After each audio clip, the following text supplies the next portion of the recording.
I now call this meeting of the Committee of the Whole to order at 5:30 p.m. Can you please call the roll?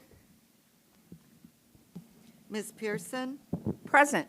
Ms. Chavez, Ms. McCall, Present. Ms. Bennett, Here. Mr. Carpenter, Here. Ms. Haley, Here. Ms. Stanford. Here. With 6 present, 1 absent, we have a quorum. Thank you. We will now take a moment of silence followed by the Pledge of Allegiance.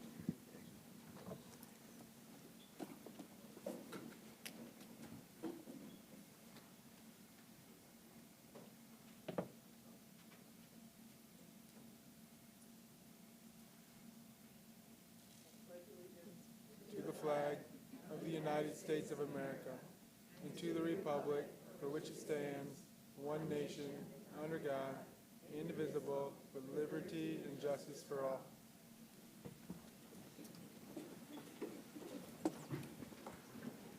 As we start each meeting, it's important to remember that the mission of Rockford Public Schools is to collaboratively engage all students in an equitable first-class education for a changing world. Before we go any further, welcome everyone to McIntosh Elementary School, and thank you to McIntosh for hosting us. We really appreciate it, and it's a beautiful school, and thank you all for being here tonight. This is the third Committee of the Whole meeting that's gone to a school, and will continue to meet at various locations throughout the school year. And we'd also like to thank Kim Pedersen and Aaron Hill for working behind the scenes to produce the broadcast. And we would also like to welcome Superintendent's Student Advisory Council member, Ilinka Mihai from Jefferson High School.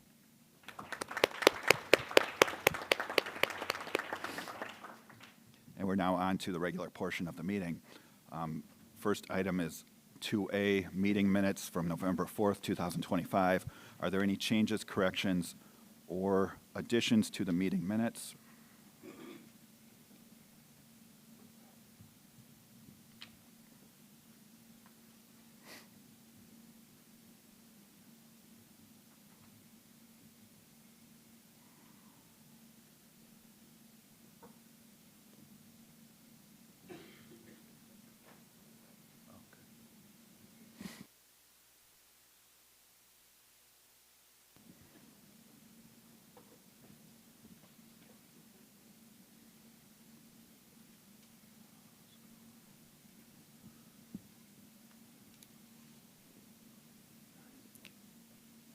If there are no changes or additions or corrections, the minutes will be accepted as submitted. Thank you.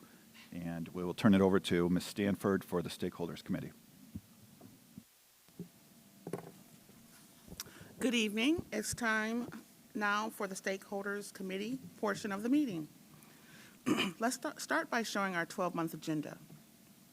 Our feature presentation will be an update from the Athletics and Fine Arts Department.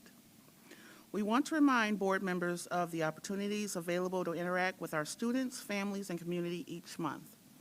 Please make sure you check the board calendar on rps205.com on a regular basis for the most up-to-date information.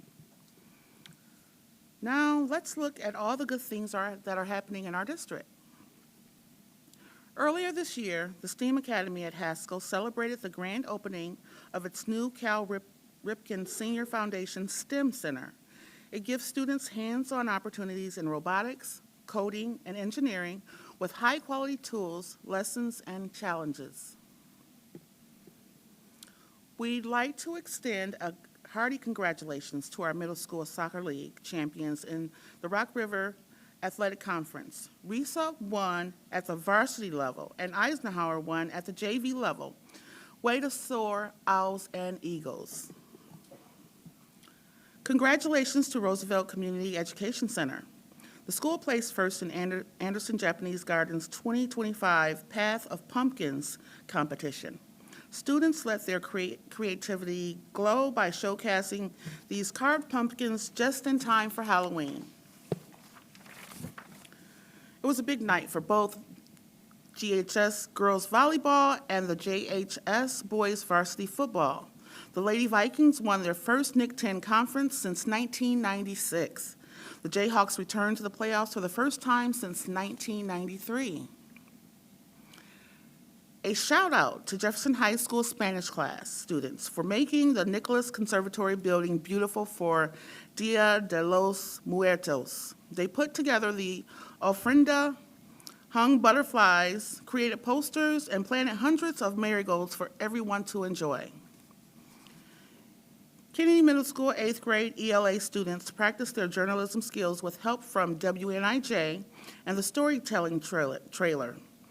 The mobile living room gave students a space to share meaningful stories as they prepared to launch their own school podcast. RPS 205 hosted its inaugural college fair at the Quad for all juniors and undecided seniors. More than 20 colleges and universities were on hand to share opportunities available after high school. Students from all of the RPS high schools explored exciting paths for their future. According to SchoolDigger.com, Marshall is ranked the best middle school in Illinois. SchoolDigger calculates school rankings based on IAR ELA, IAR Math, and ISA Science test scores released by ISBE. Last year, the school was ranked 9th.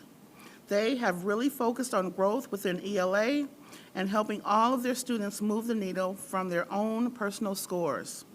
This ranking is an indicator that the strategy was successful. Next, East High School's newcomer students presented their science projects on improving air quality in our community. Refugee students from around the world shared what they learned about air while practicing English and building confidence through one-on-one presentations. RPS 205 schools hosted Veterans Day in special ways. Brookview celebrated their school community heroes and raised $800 for both the disabled American veterans and vets roles from their displayed 75 flags and penny wars. Conklin hosted Auburn's JROTC and Drumline and recognized their veterans.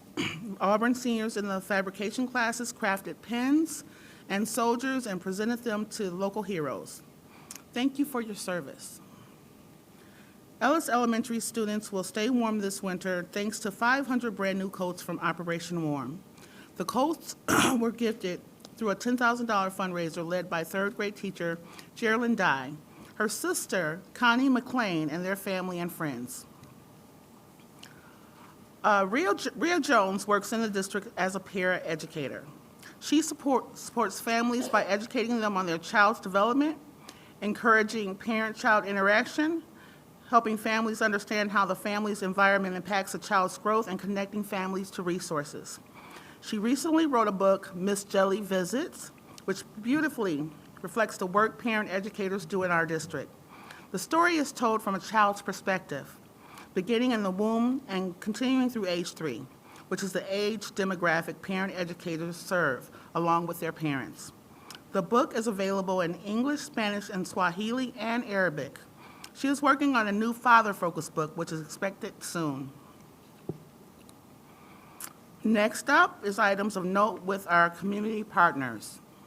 RPS 205 is partnering with Marshmallows Hope to provide free mental health support for students and families. Services include therapy, parent education, suicide prevention assemblies, and more, with free transportation available. The Rockford Promise Scholarship application is now open through February 5th. High school students can apply for the chance to attend college tuition-free. Don't miss the life-changing opportunity. Apply today at rockfordpromise.org. On our 205 vibe,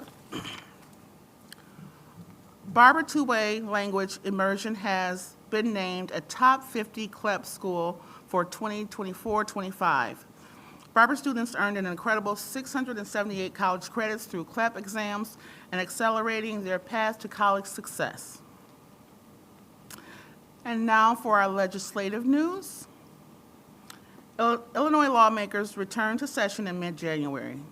Their focus will be on responding to federal cuts from the recent reconciliation bill, H.R. 1. According to some estimates, H.R. 1 is expected to reduce federal funding for education in Illinois by over $313 million annually. RPS was working with our lobbyists to continue to advocate for district priorities. Now for some internal and external news. RPS 205 School Board Vice President Nicole Bennett visited Westview Elementary School. She was the mystery reader for Ms. Shiro's first grade classroom. RPS 205's Leadership Summit brought together admin, transportation, and operations staff around the theme of change. Guilford High School kicked off with 3 songs from Shrek. Presentations highlighted new security measures, smarter student placements, and mentorship programs. It's now time for our feature presentation. Please welcome RPS 205's Director of Athletics, Dawn Williamson, and Director of Fine Arts, Melissa Wolf. Ladies, the floor is yours.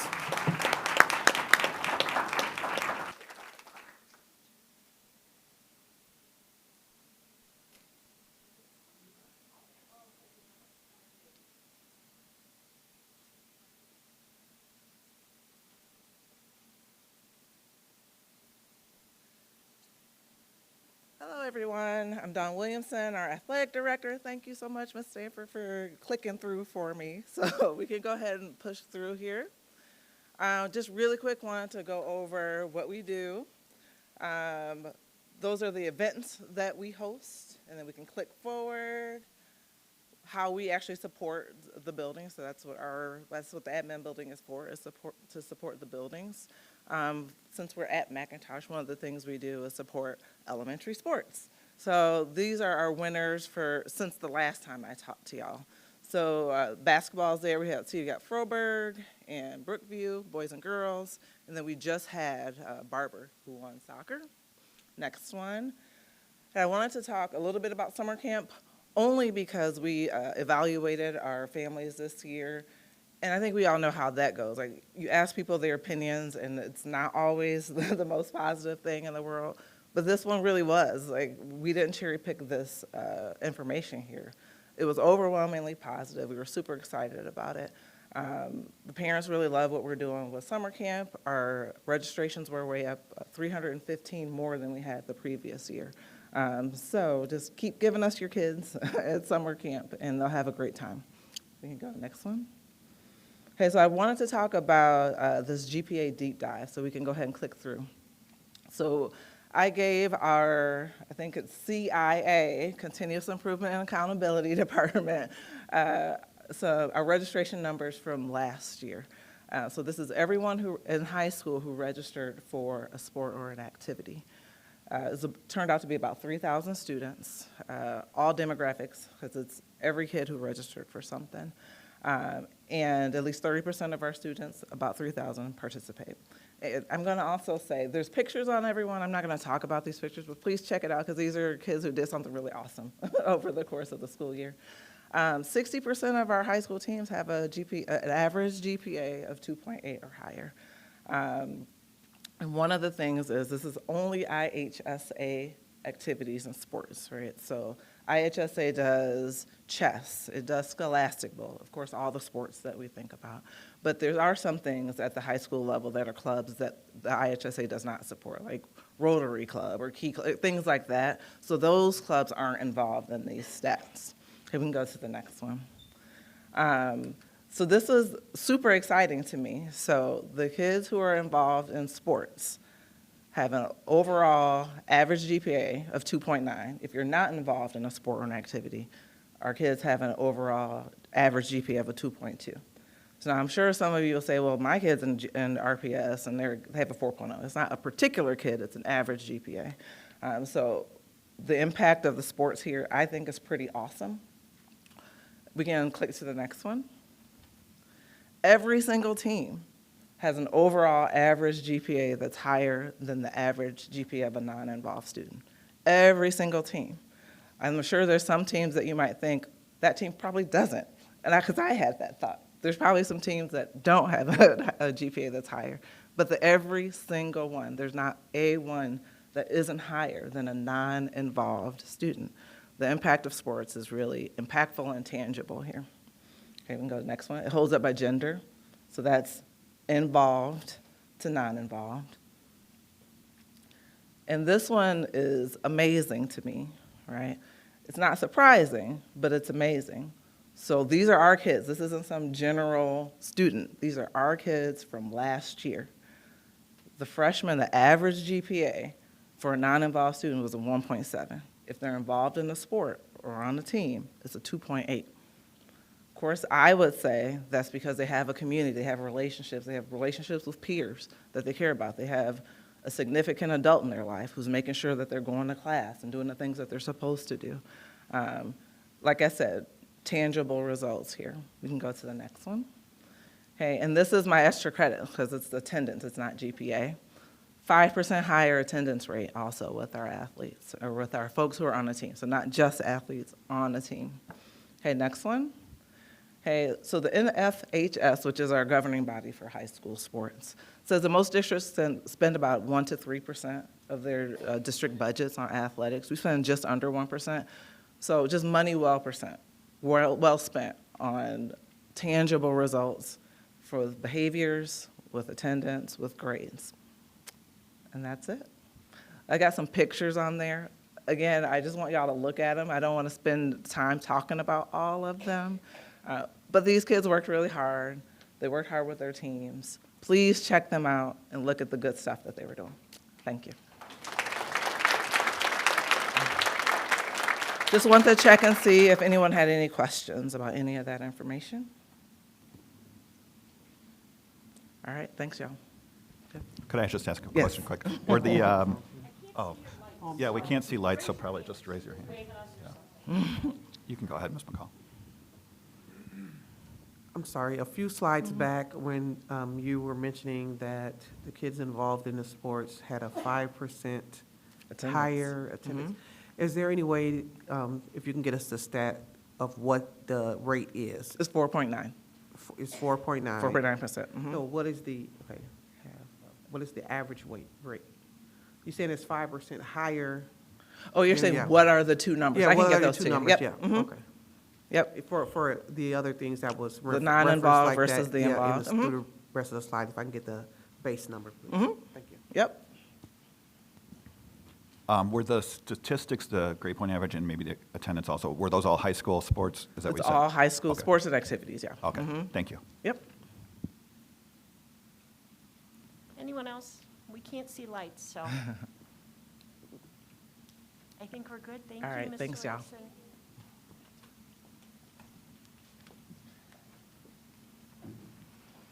Hi, everyone. My name is Melissa Wolf, and I'm the Director of Fine Arts and Kappa Programming for RPS 205. Next. I am an RPS alumni. I graduated from Guilford High School, and this is my 20th year in the district as an educator for RPS. And we added a new person to our team this year, this fall actually, and her name is Emma Garner. She's quite the asset to our department. She's our fine arts coordinator, and she's an RPS alumni, both part of the gifted and Kappa programs. So what we do, it just says what we, okay.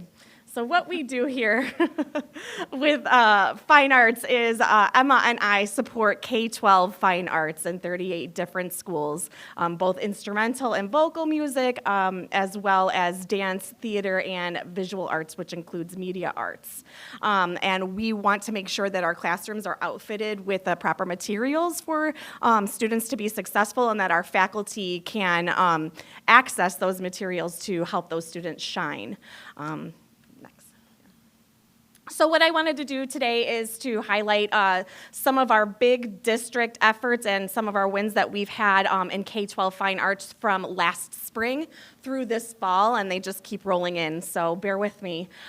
We did have a new ensemble that we put together last year called the Contraband, and it is a tuba symposium led by 4 of our music teachers, and we have quite a bit of community member involvement as well as student involvement, and they just did their inaugural year of the tuba symposium out at Rock Valley College in the summer. That's something we're planning on continuing. Also, another great win that we have at RPS is our partnership with the Phantom Regiment International Drum and Bugle Corps. Not only are they providing services and equipment for enrichment of our students for music. They actually moved their hometown show from Boylan High School to Guilford High School after being there for 50 years. And we had a great turnout this summer right before the 4th of July. And they're respectful to our spaces, and they are giving us everything that we need to be able to really enrich our students in marching band. Moving on to the visual arts, we've had some great wins with our students. Both West and Auburn Kappa competed in the 4x5 competition in October and November in Chicago, and several of our students placed best in show, as well as honorable mentions. We also had 2 faculty members present at the Illinois Art Education Conference this year in Schaumburg, and they were both from middle school, so they were presenting workshops from a middle school faculty curriculum lens. Rounding out for visual arts, we are continuing our partnership with the Rockford Art Museum, and we are going to be doing the Young Artists Show, where our students have the opportunity to have their art showcased for the public for a month, and you can see the different dates there. We have a high school division that goes first, and then we have our Young Artists K-8 edition that rounds out the spring. Lastly, if you have not gotten a chance to go over to Hillman and since May, just drive through the parking lot if you'd like to. We did an inaugural mural with our middle school students. It was a giant district effort project. We had students from our 6 traditional middle schools as well as our 3 special program middle schools come out with their teachers and do a 2-day project with a local muralist. And that's something that we are going to be incorporating as an annual event, and we're going to be doing it on a 3-year rotation. So if you can go on out and check out what the students have created at Hillman, it's a real treat, and we will be continuing that again at Fairview in the spring, this coming spring. As far as theater is concerned, we have a partnership with Northern Illinois University, and we go every single year to Northern where they put on workshops both in technical theater as well as performance theater for our students, and then treat our upper level students to a performance that they have in their regular season.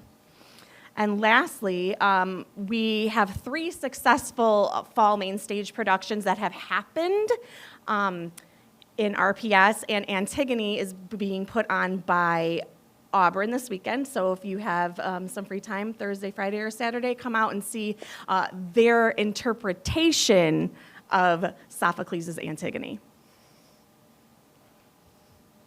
So my deep dive was a little bit different than the athletics deep dive because I went specifically with students who are enrolled in a fine arts course on the secondary level, 6th through 12th grade. I didn't look at extracurricular. I used the CIA information that was given to me to go ahead and do some data analysis. And on average, 6th through 12th grade students who are enrolled in any fine arts class have a GPA that is 0.25 higher than a student who is not enrolled in a fine arts class.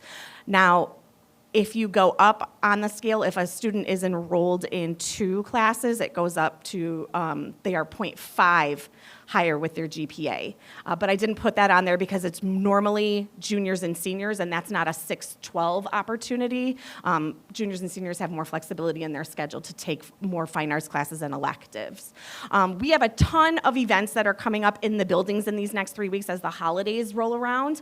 But our district events that are coming up that you could look forward to are listed there. We're taking students to the Illinois High School Theater Festival. We have an all-state actor this year, which is awesome. We haven't had that happen since 2014. And then we've got our middle school solo ensemble coming up, our music all-state festival. Those results are coming out this week too for our all-state musicians. Our partnerships with music and NIU, and then our all-city art exhibition that we put on at 304 Main. Any questions? Anyone, raise your hand, I can't see you. Great. Okay. Thank you for your time. I have a quick Sure. question. Mhm. What's an all-state actor? How does Sure. that work? In the state of Illinois, all high schools have the opportunity to send students to an audition at a centralized location for an all-state production. So every single year, there is an all-state production in January at either ISU or U of I, and it switches every single year. And we have the opportunity to send our actors. We had a lot of students audition. I believe we had 30 students audition. You have to be a high school student. And we had one student that made it, which was great. And they also can interview to be a part of the technical theater aspect of that, to build sets, do lighting design, costume design, that sort of a thing. Great, So, thank you so much. thank you for your time.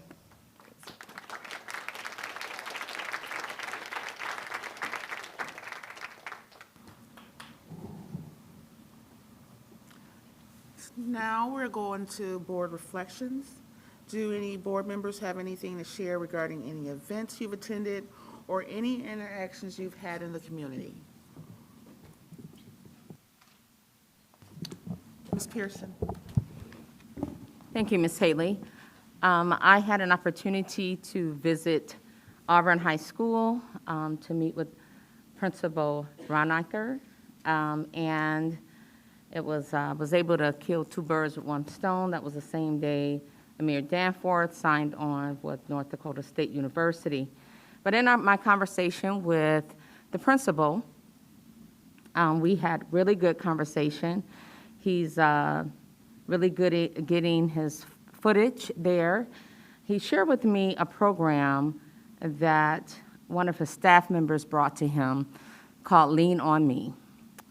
And it really helped improve attendance. And they have check-ins, and they're really engaged. And they have some incentives. So it's really making a difference. It was really a conversation that I enjoyed having, and to see his growth, and to realize that he have a team that he can work with, and he don't have to solve every problem. So that's really working out for him, and I certainly appreciate the growth that I see in him. Needless to say, the gym was packed out for Amir's signing. Amir has done very well. I want to give him a shout out for his academic success as well as his athletic ability. I also have had conversations with community members, some still present in the city and some that have relocated, that is really concerned about what's the next step is for RPS 205.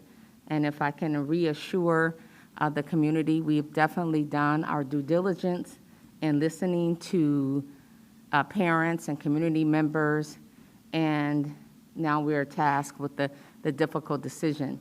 So I look forward to continuing working with our principals as they strive for academic success, and I certainly look forward. I appreciate our principal here at McIntosh for her efforts and her team, and I look forward to the presentation on this evening. Thank you for hosting us. Thank you, Ms. Pearson. Anyone else?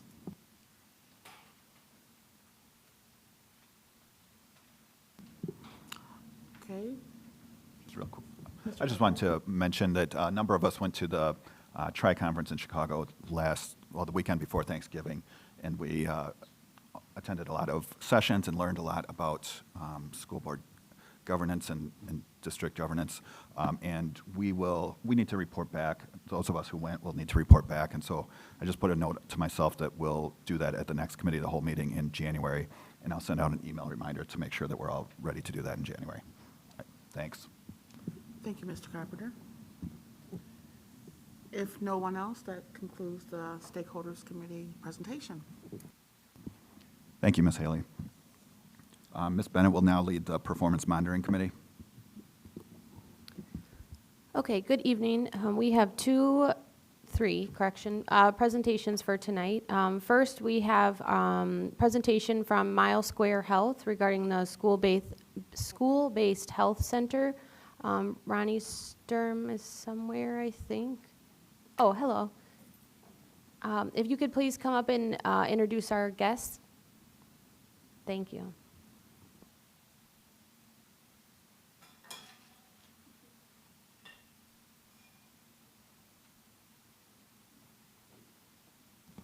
Dr. Gallagher is going to be bringing you the clicker.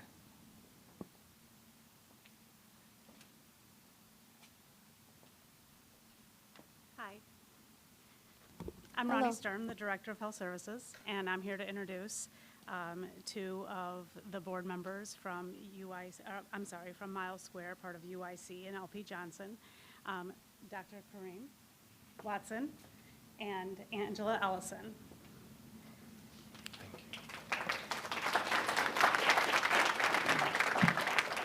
Thank you. It's a pleasure for us to be here with my colleague, Angela Ellison. I'm Dr. Kareem Watson. I'm the president and CEO of UI Health Miles Square Health Center.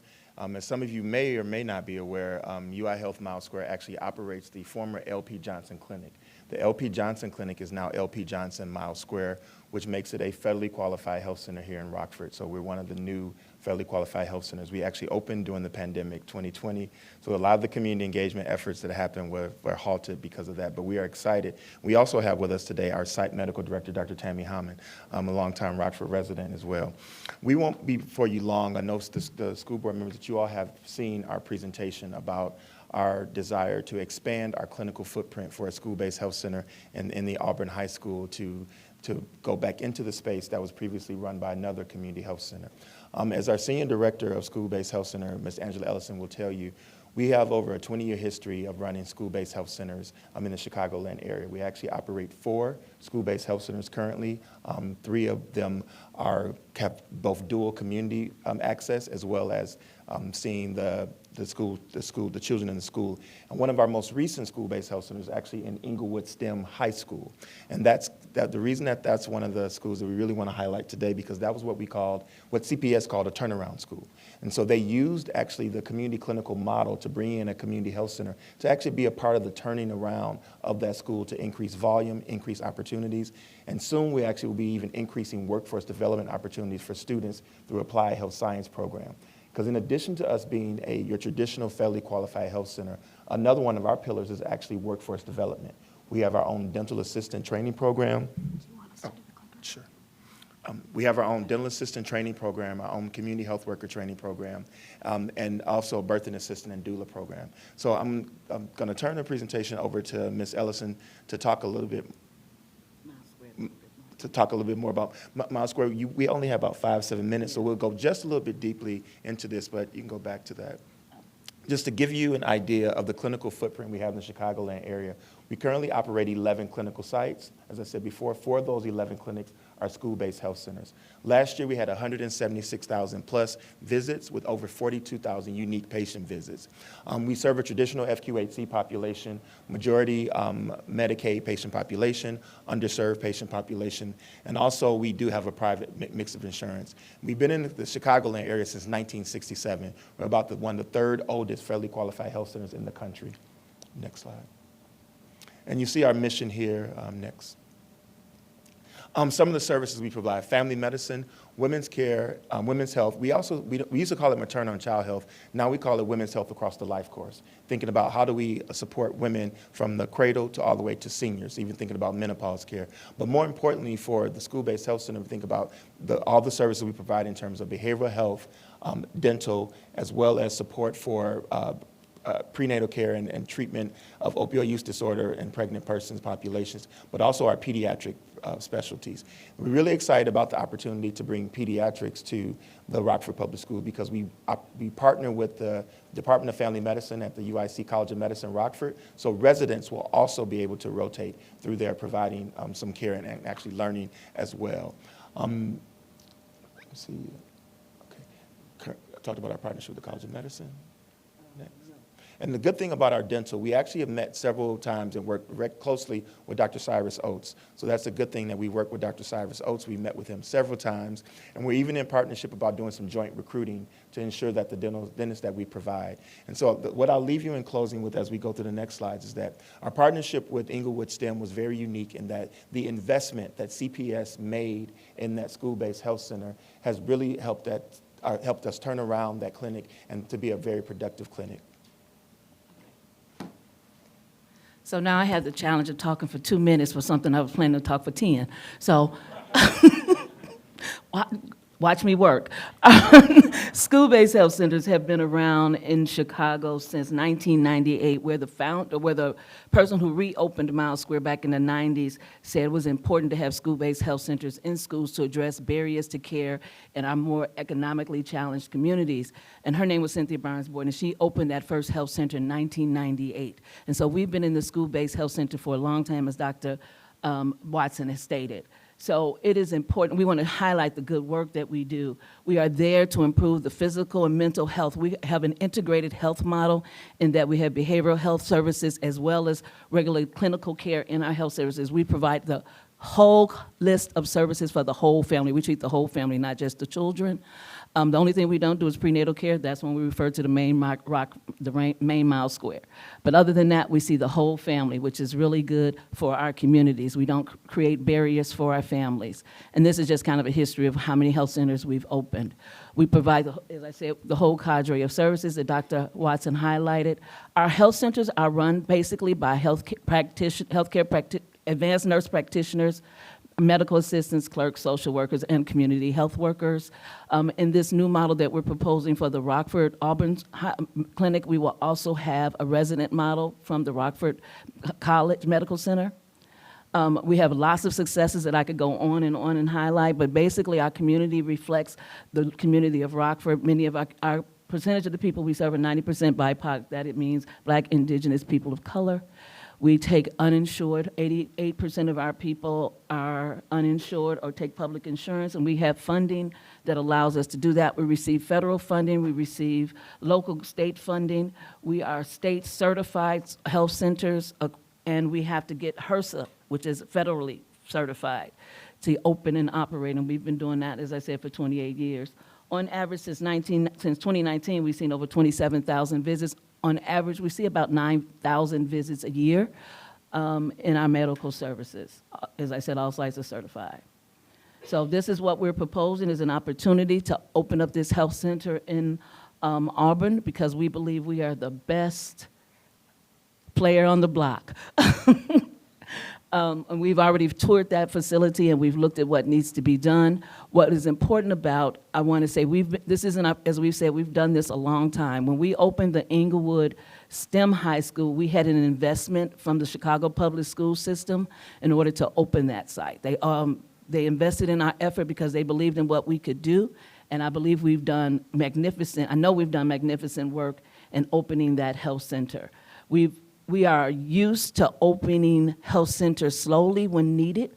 Like if we were to come in and be invited to come into the Rockford Health Center, we have a plan on how we would run and open so that we can be open by 2026. So we have worked out those details, and we're still working out once you decide that we should be the player on the block. Thank you.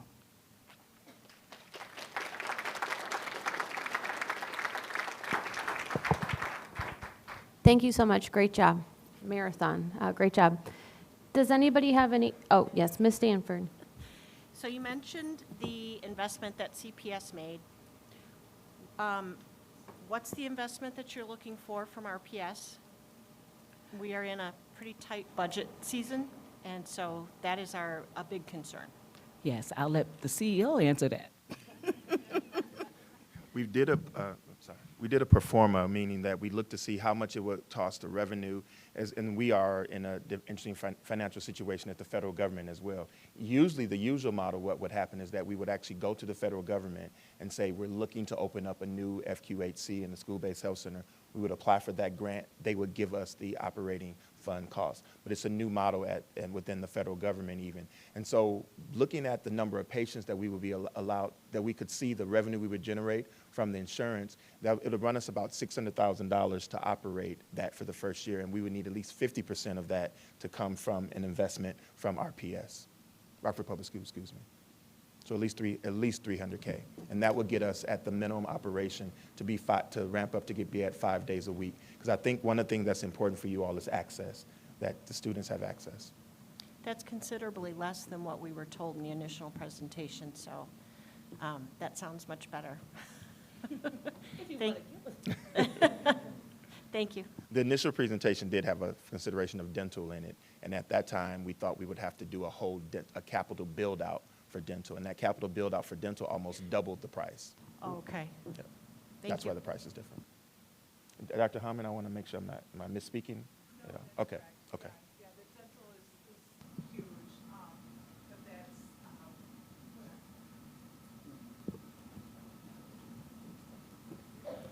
I have a question. Did somebody else? Oh, Ms. Haley, go ahead. Yeah, just after the first year, what would be the operating cost?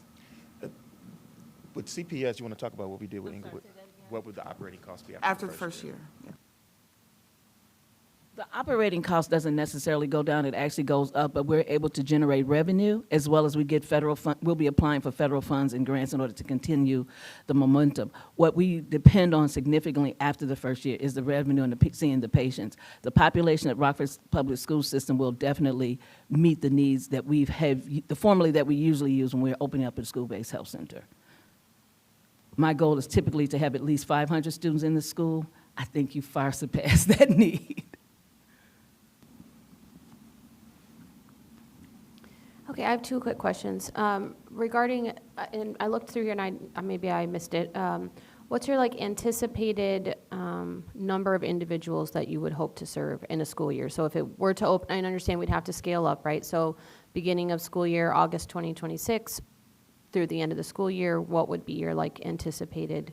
In our pro forma, what we put in there is that within the first year, at least 2,000 visits. Okay. In the second year, kind of doubles, and by the third year, including dental by that time, about 6,000 visits. That's including behavioral health and medical. Okay, great, thank you. And then my last question is, from our presentations before, there was some talk about the applying for grants and missing the window of opportunity to apply for those federal funds. Can you tell me when the window is and if we would have time to, what school year would it fall into of receiving the funds? It would be FY 2026, or 2027, because we're in 26 now. So, am I speaking correct? Yeah, so if we're talking about the state funds, there's two pockets of funds we're talking about. There's state, IDPH gives us funding. The Illinois Department of Public Health, thank you, Kareem. I'm used to acronyms. The Illinois Department of Public Health gives us funding, and it funds our current health centers. We would approach them again before this, in the spring of next year, in order to see if they're going to open it up again. It's not open every year, it's like every other year, so we'd have to approach them to see if they would expand. The federal government, the same thing, is under the same restrictions, so I can't even give you a deadline for whether they will or will not open for the federal government. Okay, thank you. And then one last follow-up to that. When would you need our decision by if we were to move forward in order for you to start in the beginning of the school year next year? Today, yesterday? Typically, Angela's looking, she's probably, CEOs usually depend on other people to answer these questions.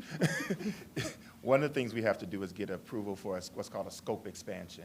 That can take about 90 days for the scope expansion. And once you apply for that scope expansion and HRSA approves it, the federal government approves it, then you have to open within 120 days after you apply for that. So we at least need about a 6-month runway. Is that fair? Yeah. Okay, I have a perfect. Thank you. question. Yes, Ms. Goldsmith. The prior occupancy of the Auburn site was a school-based health center. I understand that you're a federally qualified health center. What is that distinction with regard to student care versus adult care? And does the federally qualified application or process require that adults are also seen in that school-based health center? So my understanding is that the previous occupant actually was also a federally qualified health center as well. So as federally qualified health centers, as FQHCs, many of us run school-based health centers. And the school-based health center model can usually, and Angela can speak to this, usually sees the full, in order to really get the complement of services and to provide care for the community, one of the things we pride ourselves on is our ability to see the entire family.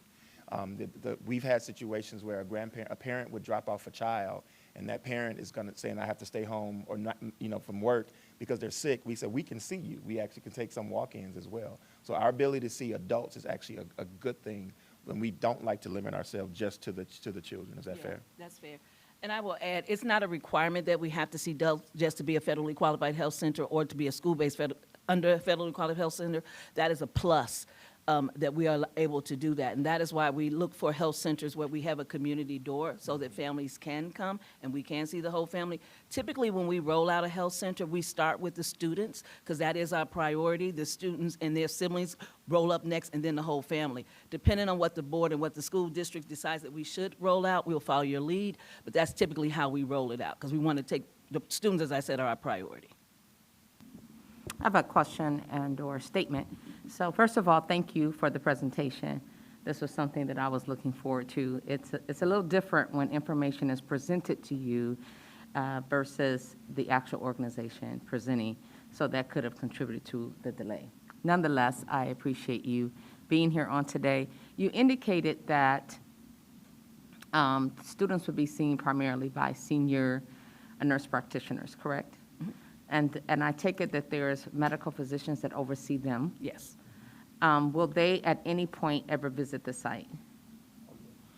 Yeah, you want to answer? The nurse practitioner model is the traditional model of fairly qualified health centers. Okay. That's the traditional model, and that's one of the reasons why you can keep costs lower.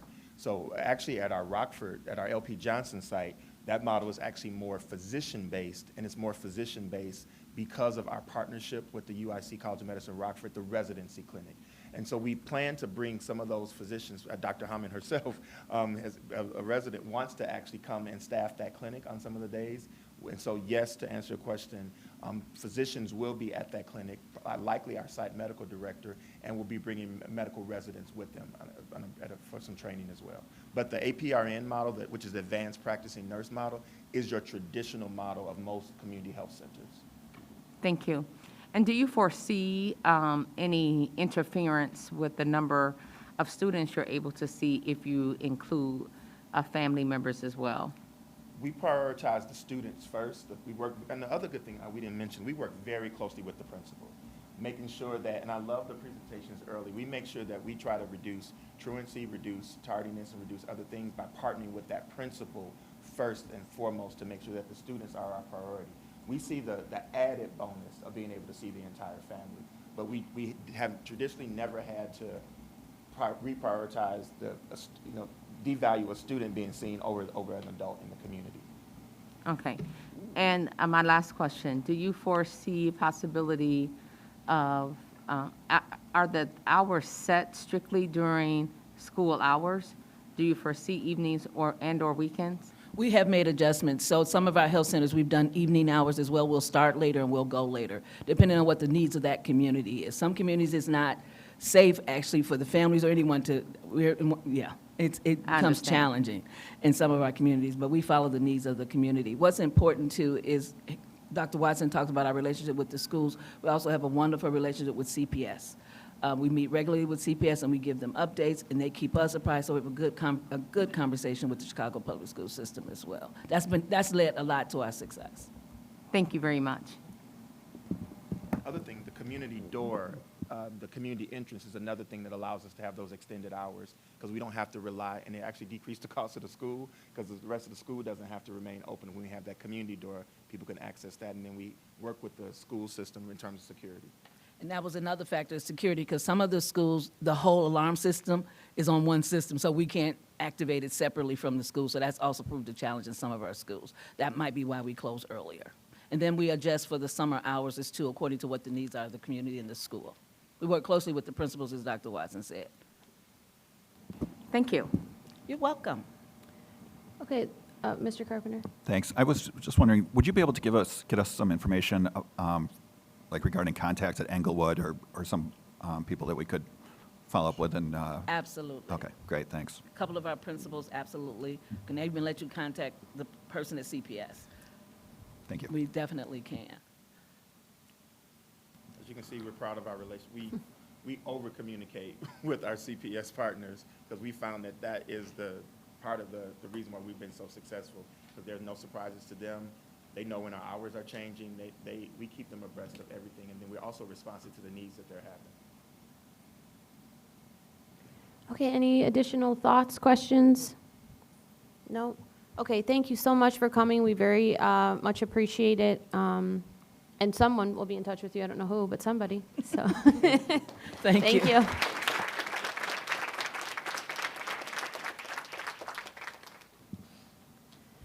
Okay, next we have Principal Sahlberg, who is going to give us a report on McIntosh.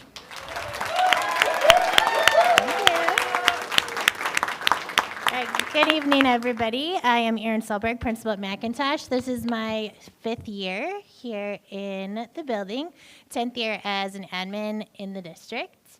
Started my career as an assistant principal at Auburn High School, and then Nashville Early Childhood, and now I'm here. So, opportunity to share our journey. So, this slide, I'm not going to read it to you. I just want to highlight some things, so we'll get started. Our school serves many students that face really big challenges, including high mobility, homelessness, and the need for special services. Our students bring an incredible amount of strength and resilience. So our job to provide strong emotional support for behavior, academics, SEL is super important. Many of our students live in a neighborhood where safety and concerns cause stress, and our ability to create a stable learning environment is incredibly important. Our goal has been to make the school safe, supportive, and welcoming, where students feel valued and have a chance to grow and do well. So today we're going to share some things that we've done to meet that goal. So we are in year 3 of our cycle with the state. The previous 2 years, we were ranked as intensive in all subcategories. So that's for proficiency and growth in IAR across all subgroups. This past year, with our data that just came out, we have for the first time moved to targeted in our school's history.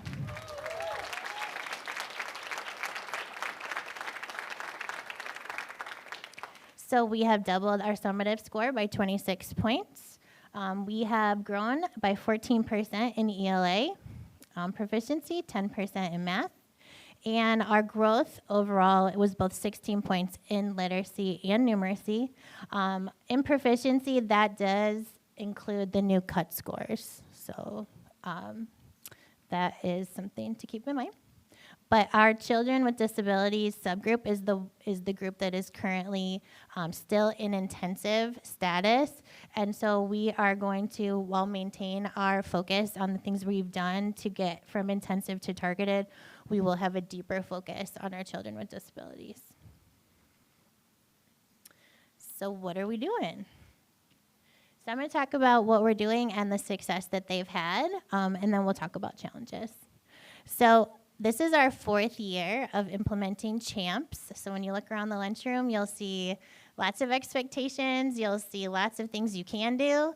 And that's part of our CHAMPS training that we've done with our staff and our students. So we're on year 4. First year, we just did some researching and planning. The second year, we did a lot of training and talking about common language, how we all talk the same way. In our 3rd year, we got to full implementation, and this year we're in maintenance mode. So we're visiting classrooms weekly. By the month, we're looking at just some district level like rubrics through our standard of practice, making sure that we're still in maintenance mode and that we don't need to make any changes anywhere. But right now, we're about 87 to 90% consistency with our implementation of CHAMPS. Next, we implemented BAGS. So I know you've heard a lot about BAGS, behavior, attendance, grades, and SEL. So this is year 2 for BAGS. The first year we started with some student leaders, Tiger tickets, weekly prizes, big end of the year prizes, positive referrals, positive phone calls home, and student of the month.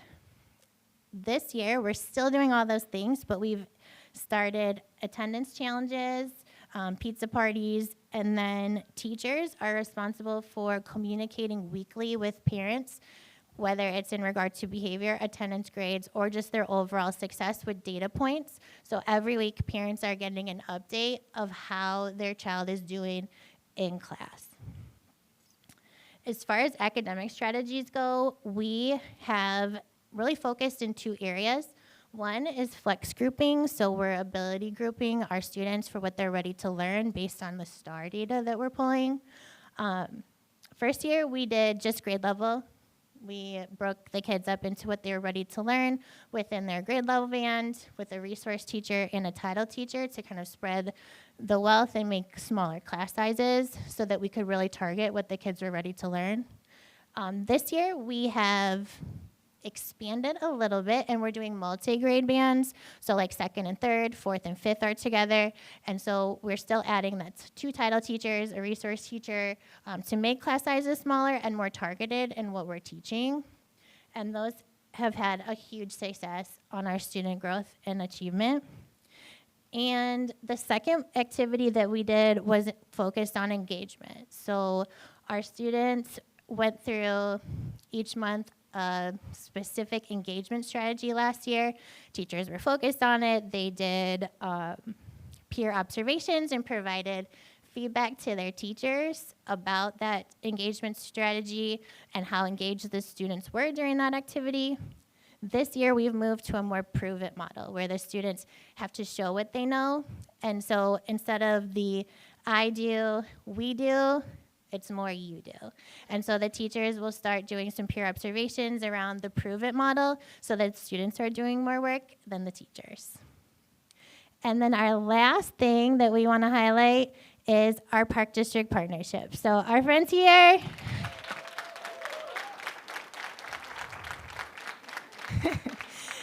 we are the first school to have a full-time community partner in our schools. This crew does literally everything.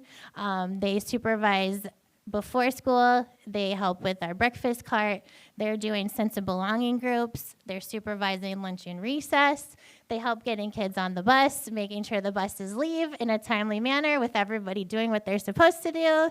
And literally, they do everything. And so that partnership has allowed us to regain a lot of time after unstructured times like lunch and recess, where things might go down and we need time to reset. This group makes sure that they are reset and getting back to learning as quickly as possible. So we have to shout them out. They've been huge in our success. So thank you, guys.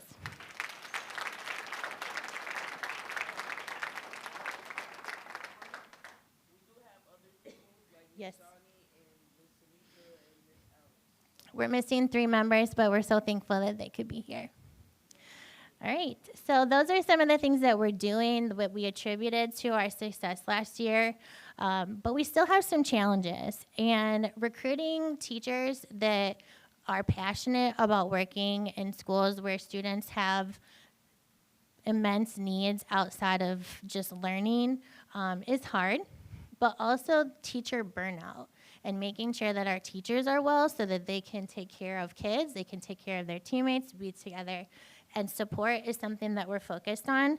So our standard of service with central office this year is actually in tandem with our things that we're struggling with. So we're working with Jason Pope on potentially being a Practicum 2 hub site for Rockford University students that are learning about classroom management, how to set up a classroom, how to be successful.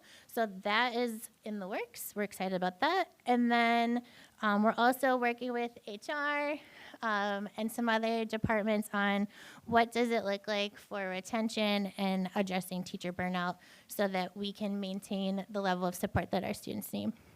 And then lastly, we still struggle with attendance. So right now we're sitting at about 44% chronic absenteeism.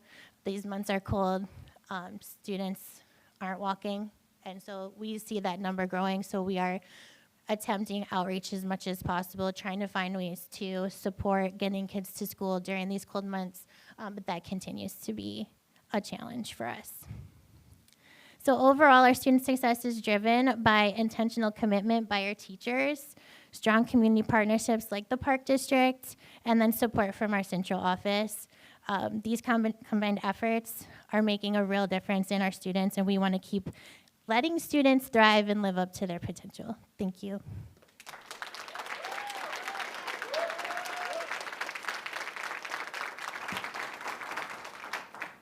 Thank you so much. Do we have any questions or thoughts from anyone?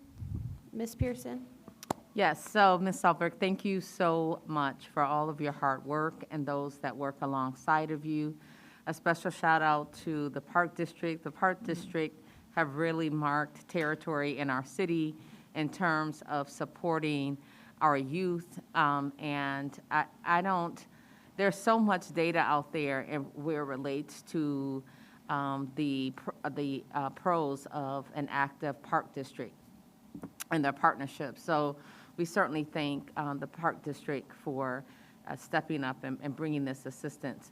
I know sometime in the past that there were issues with the kindergartners that have not gone to preschool. Can you talk a little bit about that and the percentage and how that percentage changed any? Yeah, right after COVID, we were about 50-50 of kids going to pre-K and kids not attending pre-K.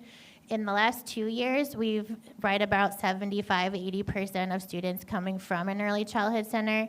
About 20% are coming with no experience.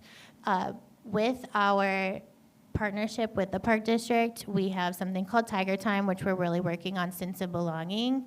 And Miss Shawnee is our kindergarten Park District member, and she meets with the kids every day, and they have journals where they're really working on just connecting, being able to express how they feel, and that's had a huge impact on their just overall functionality within the school and learning how to do life in a school. Awesome, thank you. So I also noticed the logistics have changed, and so shout out to operations and security for working together, making those things happen. It looks different, and I'm sure it's making a difference. Yeah. So keep up the good work. Thank you.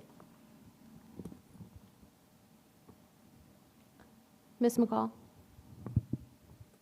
Thank you. Thank you again for a lovely presentation, and congratulations on moving up a step in the process. I also wanted to, shout out your team. You know, it's not a day that goes by I don't see Ashley posting something about we're trying to get things done at McIntosh or her sister. So just the sense of the McIntosh pride family that you guys have here, as you mentioned with the Park District, it's just phenomenal. So I just want to give praises to you all for doing that. I'm going to bring some shoes. I told Ashley I'm going to bring some shoes for the shoe drive and things, but all of the efforts that you guys are doing and working with our scholars has not gone unnoticed. So I just want to publicly congratulate you guys again. Thank you. Thank you so much.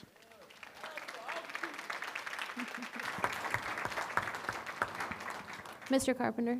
I just kind of want to build on that. I want to recognize all of your staff that's here, your coworkers that are here. This is great. I don't know, if people at home can see, but there's a couple dozen, it looks like, people here that attended the meeting tonight, and that's something that we really appreciate, and that's one of the reasons why we wanted to come do meetings at schools, was to have staff members here at the meetings and hear about our schools. So I really appreciate that.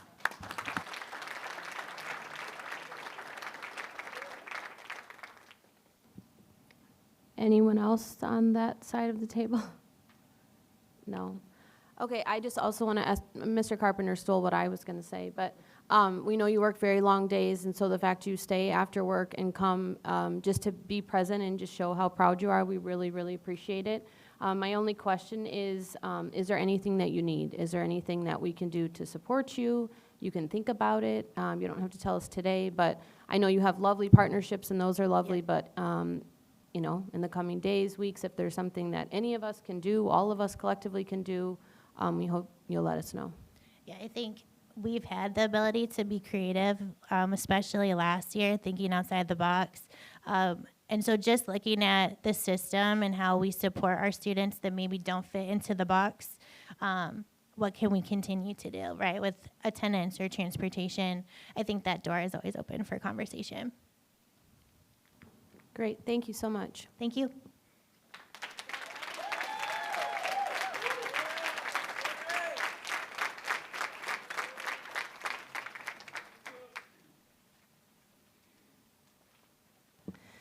Okay, and so for the last presentation for performance and monitoring tonight, we have quite a few RPS team members here, but we will let Ms. Perry take the way. Thank you. All right, so forgive me, I have a little bit of a cold, but I will walk us through our academic return on investment.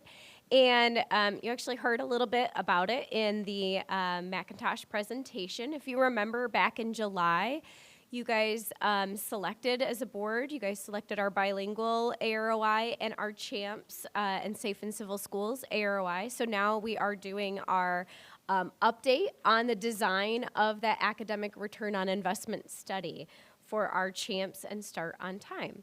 So just a reminder that this all came from our equity imperative that we want to see and research what works for whom under what conditions, and that's for our equity imperative of interrupting the predictability by zip code and how it relates to our universal goals. So our CHAMPS study here is looking at all of our goals. In previous AROIs, we've talked about the math goals and graduation rate and middle school on track, but this is really about all of our goals because we're talking about how this sets up the system and creates the conditions for our students to be able to be successful. So a little bit about AROI, just a reminder that we have 3 different tiers of how we review our initiatives. And step 1 and 2 is done internally, and you, the board, select our tier 3s, our AROIs. So you selected those 2, and we are just now starting. So we typically do a multi-year study, and so this is just the beginning of these AROIs. Just a reminder that we are looking for data and how the programs are going, not in order to make judgment, but in order to decide and listen for what is working and what conditions they are working and why, so that we can make database decisions. So a little bit about why Safe and Civil School Partnership was up for a choice is we recognize that by having a safe and structured environment, we are more likely to have better outcomes inside the classrooms. And previously, before CHAMPS, we did not have a framework that existed for a Tier 1 classroom management universally across the district. This way, we could also support our teachers in historically challenging schools, as well as McIntosh is one of our examples of our pilot schools that started with CHAMPS that we are showing initial really great data. And we wanted to capitalize off of that and understand the why behind why it was working at those schools. I'm Blake Hand. I'm Executive Director of Schools for the Southwest Quadrant, including Westview and McIntosh. So I'm going to give just a little bit of background on CHAMPS. You probably heard about it, but just to kind of fill in some blanks. So really, it's just some classroom management framework is really all it is. And we just want to increase student engagement and decrease misbehavior and just have just a positive classroom climate. And the acronym itself stands for these things, and you'll see like behind you, I know Ms. Solberg was showing the different posters that we have, but students need to know what's the conversation, are they allowed to talk, what should the volume be, things like that, how do you get help, what is the thing we're being asked to do, what's the activity, how do I know what success is, can they move around, like what is the level of movement, do you stay within a certain spot, can you move all about, what does engagement look like in the classroom in terms of participation? And then also, how do I know when I'm successful as a student? So here's an example of a CHAMPS poster you might see in a classroom, but again, they have them all around here in McIntosh when you leave the cafeteria and head into the classrooms. But again, it just gives you these specific examples of what the expectation is for students. So there's a whole body of research that basically says that, you know, students need to be explicitly taught things in order to learn them, and behavior and expectations is no different. So it just builds off that research. And for CHAMPS, it's all about, it's based in this whole thing called the STOIC framework. So that's the CHAMPS acronym. So for every activity, the classroom teacher or any staff member would go through those things about conversation, help, movement, all those things. But it's more than that. It's a whole framework. So there needs to be a structure for success in the classroom and in the school. like I said, students and staff need to explicitly be taught the expectations. So you need to show them what it looks like. You need to show them what it doesn't look like. We as the adults need to observe the behavior. We need to be on top of that. We can't just say it and then just walk away and let it go. And we need to interact positively with students and really everybody that is in our school community. And then there's gonna come a time when a student needs to be corrected. And we need to be fluent in how we do that and not just kind of going off the cuff. We need to know how we do that the right way. So that's the whole framework for CHAMPS right there.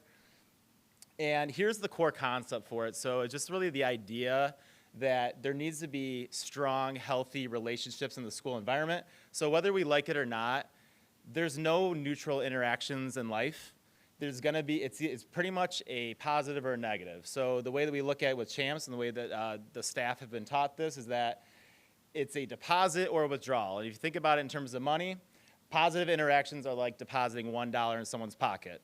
So you want to build up those deposits over time, and that means you need to have a lot of positive interactions. But at some point, there's going to be a withdrawal. So people always remember negative interactions, and the reason may be is that you didn't have enough positive interactions on the front end before a negative interaction came about. So that's something important, we hold that to heart. So we're finding all sorts of ways to build positive interactions with kids and with adults so that when that inevitability of a withdrawal comes, you don't overdraw. And so that's really the basis of all this in terms of a core concept. So in terms of where we're at with CHAMPS, Lewis Lemon, Constance Lane, and McIntosh started this journey 3 years ago, and they're in year 4 right now, as Principal Sahlberg said. We also had some middle schools that are in year 2, so that was Risa, Lincoln, and Kennedy. They're actually part of a Stronger Connections grant where they were able to get started. And this year we've had Riverdale, Lathrop, Ellis, Froberg, West, Flynn, Marshall, really in Eisenhower, really the rest of the middle schools jumped on board and they're in first year implementation. We also have some other schools that are getting started this year in February. Their initial training will be an Institute Day. That'll be Rolling Green, Welsh, and Westview. So we have plans to move it forward, and that's why I wanted to give you guys this information today. All right, so from that last slide of the different groupings of schools, it really puts us up for an interesting study in that we'll be able to see in different groups of schools at different years of implementation, how are we seeing the results and what can we learn from each of those different situations. So group 1 is our pilot group, that Constance Lane, Lewis Lemon, and McIntosh group. And these next few slides that you're going to see for each of the groups is showing data points that the AROI team worked with. These are the things that we are saying that if this program is going well, these are the things that we should see data movement on, these are our outputs that we're expecting to see a change in due to this program's success. So one of them is attendance. If CHAMPS is going well, if there is good classroom management, if there's good behavior management, we should see an improvement in attendance. So you can see here from our first group 1 that before the line is the baseline before CHAMPS started. You can see that all 3 of the schools saw a large jump in their attendance and across all of their different racial subgroups as well. Saw a big jump. And not only are they outpacing the improvement in all RPS elementaries, you see that they saw that big jump in the beginning, and they are continuing to see that improvement every year. So that is an indication that this is having an impact on their attendance. Behavior, you will see a slight uptick in their data that first year. So the behavior that we're tracking here is level 1 and level 2, because if you remember, CHAMPS is a tier 1 program, and so we're talking about minor things inside the classroom, that's what CHAMPS is trying to target.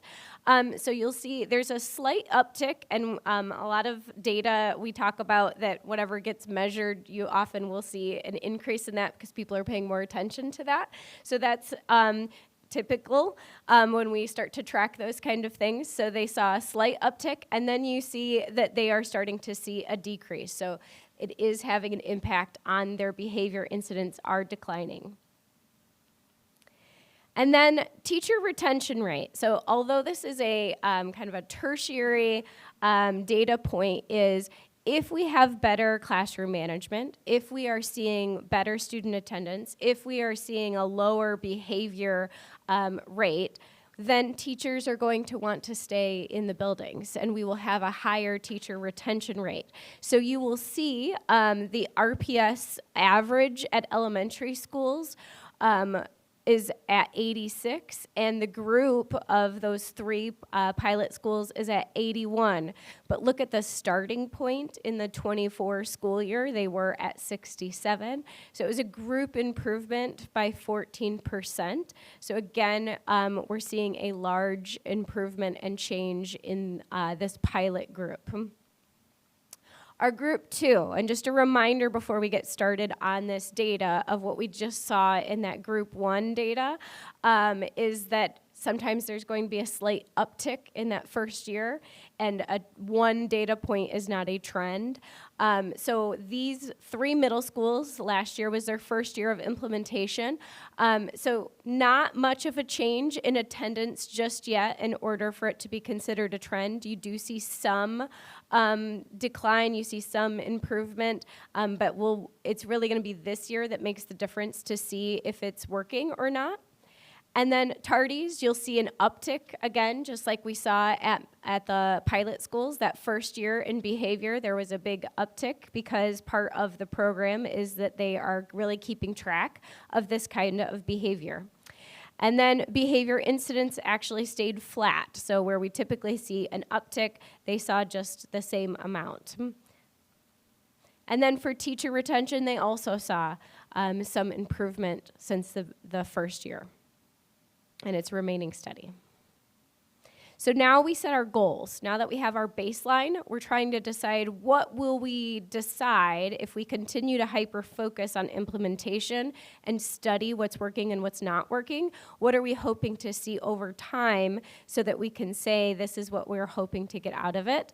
So first is attendance. That group 1, that pilot group, McIntosh, Lemon, and Lane, they are currently at an 86% attendance. We want them to get to a 90% attendance. Just a reminder, their baseline was 76% in that first year prior to CHAMPS.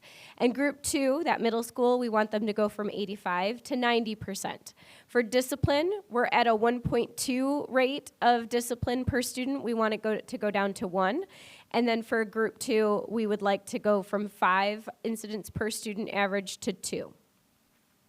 For the teacher environment, for group 1, we want them to remain steady at 81% or increase. And the reason why is they've already seen a 14% increase over a very short amount of time. So that's already a very large growth. And group 2, we would like to see a 4% increase to 85. All right, good evening. I'm Sarah Brenner, Executive Director of Schools and Special Programs, and I'm going to talk a little bit about the second element that we partnered with Safe and Civil Schools on, which is start on time in the high schools. Really, a lot of our work with CHAMPS that Blake spoke about is at the classroom level. How are the teachers setting up those expectations at the classroom level? Start on time is really an initiative focused on our common spaces, such as our hallways, our cafeteria, those types of things. It also is really focused on how are we getting students into class once they're in our presence. So not necessarily how are we having good attendance or attendance increase, but rather when they're in our schools, how do we make sure they're not wandering our halls or in our bathrooms or doing other behaviors that aren't productive, and how do we get them into the classrooms? And so that's a structure that we started training on last year and that we're continuing to implement at all of our high schools. We've just done this with our high schools because tardies was a really significant issue we were trying to address. Many of our kids were here. Their parents would get calls during the day. Then they knew they should be here. They were bused here as an example, but they weren't physically in the classrooms because of various reasons. So again, Start on Time is an initiative. It's a school-wide initiative, and so each building at all 4 of the high schools, and even Roosevelt came as well, had a task force, And the task force really had to set up ways for how they were going to respond when students were tardy, but what did they also set up as far as those supervision structures? And really the ultimate goal is, how do you have increased instructional time? It's very disruptive when kids keep coming in and the teacher's trying to teach and you keep having to stop, or a friend has to explain to them what they need to be doing. And so really, again, we want them there on time. And so staff have different supervision. Mostly it's their hallways, but also some of our non-certified staff, our parent liaisons, our security team, our BISs also support this work as well, in addition to the admin team and the classroom teachers. And again, as Blake mentioned earlier, how do we have those positive interactions when they first come into our classrooms before we're starting our instruction? What are our consequences for those students that aren't getting to class on time? And how do we have a system and a protocol for that in the building that may be outside of our discipline referrals as our first ways that we're intervening? I'm going to show, I hope, a little bit of this clip. This is our actual partners that we're working with Safe and Civil, just so you can see a little bit of an example of what it looks like in the schools. And then we'll spend a little time showing some examples of some works that we've already started within RPS. Hallways set the climate of the school. In many ways, a secondary school's hallways are like the circulatory system of the human body. And if that's not efficient and healthy, none of your other systems are healthy.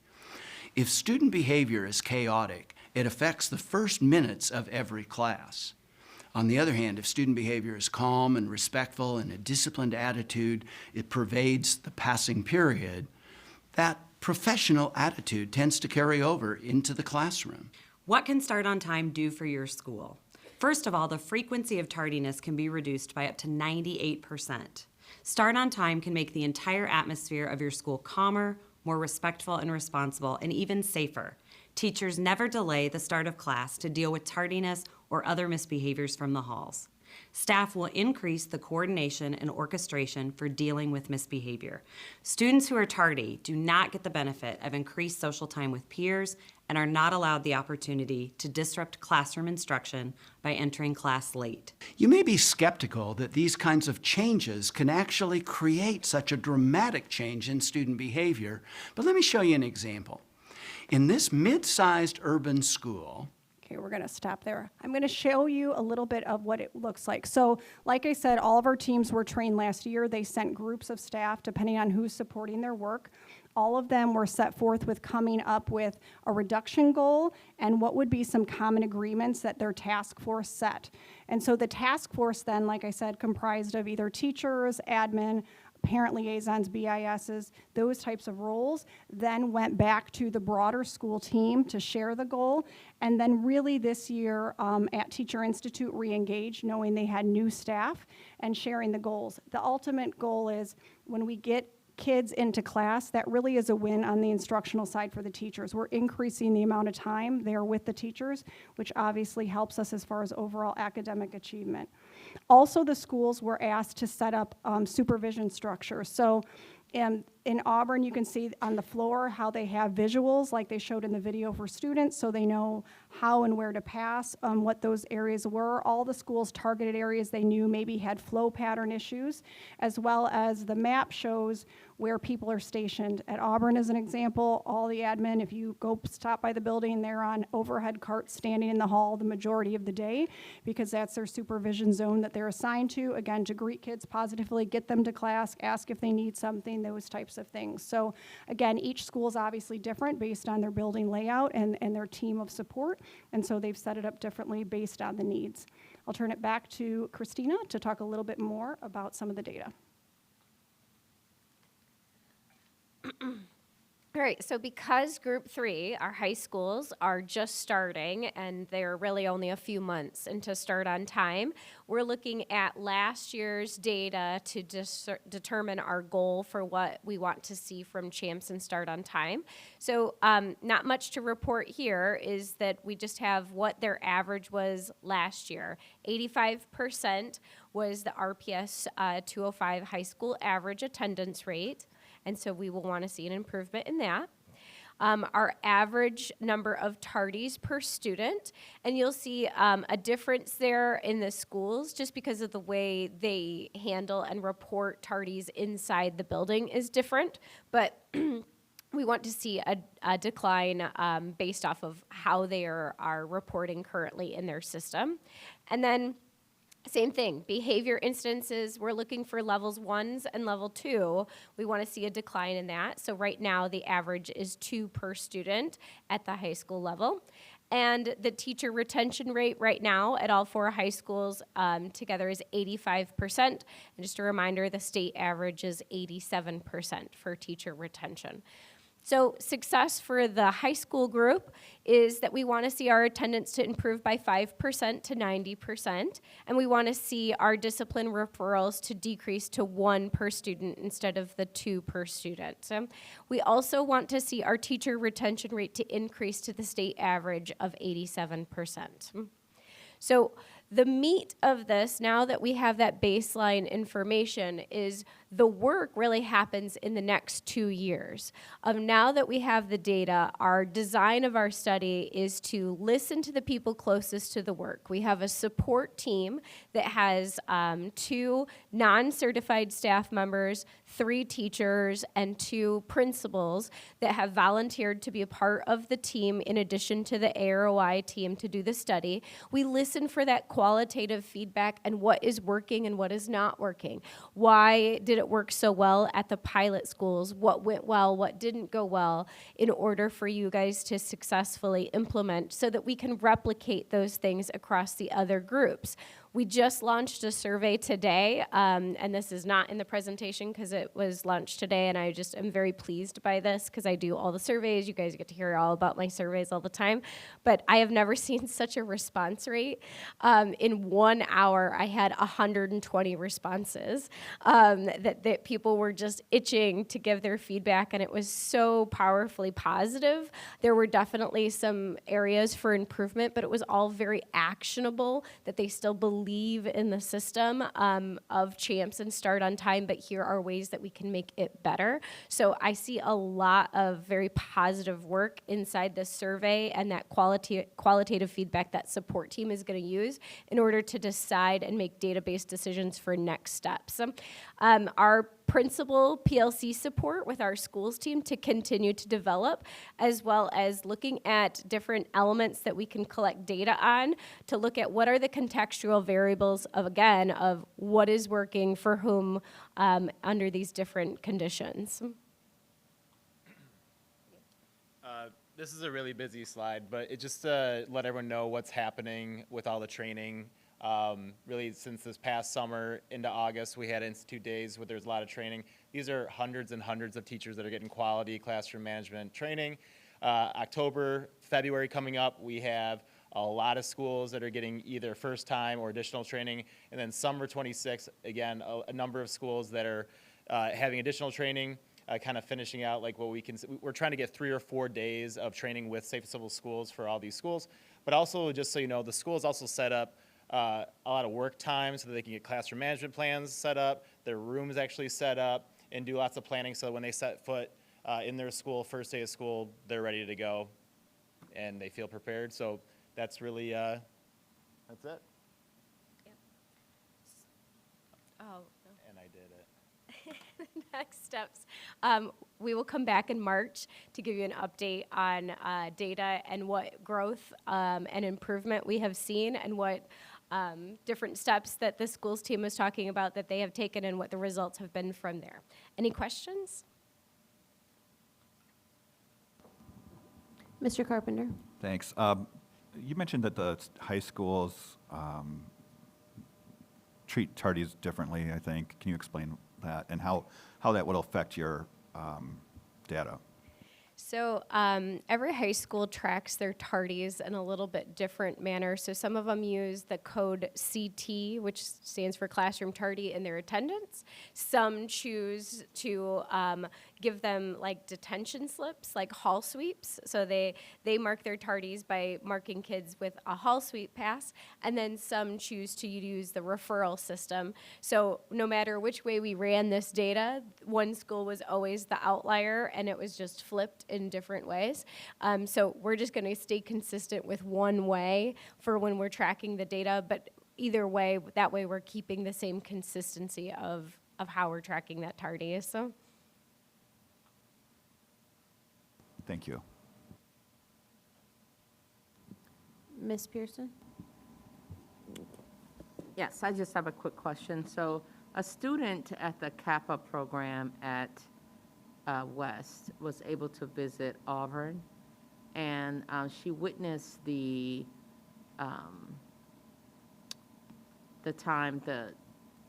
period of changing classes, which was the determining factor to not go to the Kappa program at Auburn. Is there anything in the works for the Kappa students to kind of reflect how West do their change of period? Can you say the very last part? I'm sorry, I missed what you said. Their change what? The changing period. I guess West have a unique method of changing, or if it's a setup for a particular area. So Yeah, in the Kappa program at West, they are more self-contained because they're in a wing together for most of the day. So like their passing I is more see. minimal, which is different versus obviously at Auburn. They are grouped together for some of the classes, but not necessarily their whole day because they have to go to their math block and those types of things. So to your point, that is the problem we're trying to solve, and they realize that the halls weren't as safe and functional as they could be, so that's why we're trying to do this program as a way to reduce that and make it more safe where we can get kids to class on time. One of the other strategies that they've even done at Auburn is like an audible where they're playing music during passing period, also is another way to signal to students, you have this much amount of time to get to class before class is starting, so that is what we're trying to improve.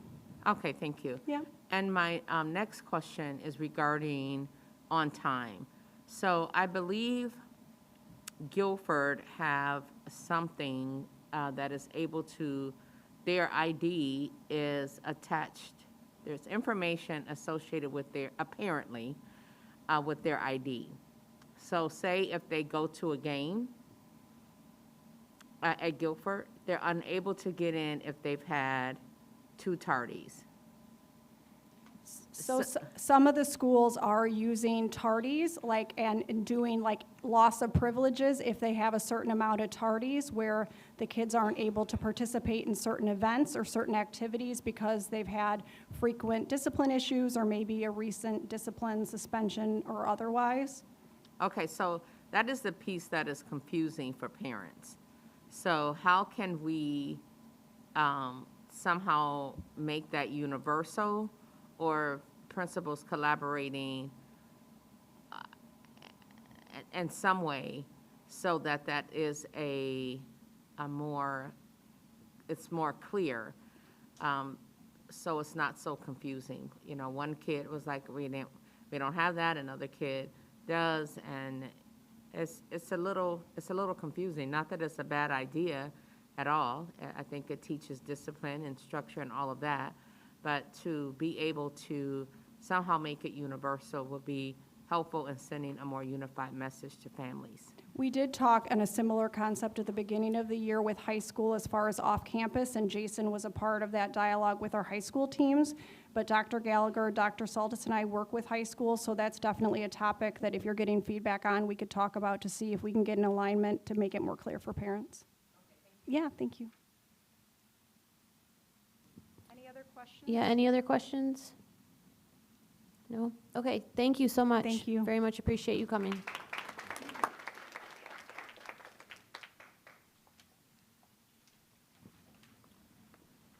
Okay, so performance and monitoring, we have 4 items tonight. We have line items H, I, J, and K. Does anybody have any questions on any of those items or want additional information?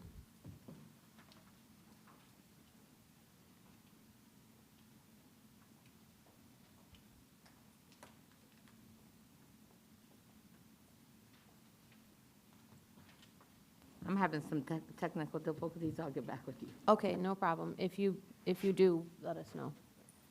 No additional questions? Nope. Okay, that concludes our portion of the meeting. Thank you.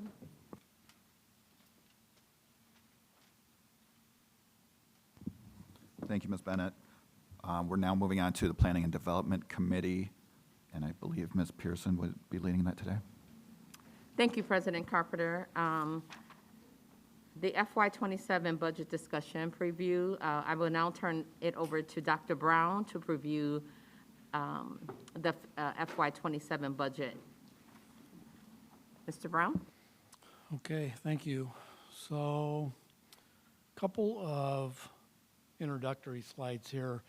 You know, when we approved the FY26 budget, we told you that we would report back, you know, on our results moving throughout the year too, because we did approve a deficit budget, you know, this past year, and so we want to make sure we're keeping you updated on that. So that's going to be one of the slides that you're going to see in here as well. But just really to start off, I just want to reflect back on the audit report that was just approved last month, so everybody is aware of where we ended FY25. So we did end FY25 with a significant deficit in the ed fund, about $14 million.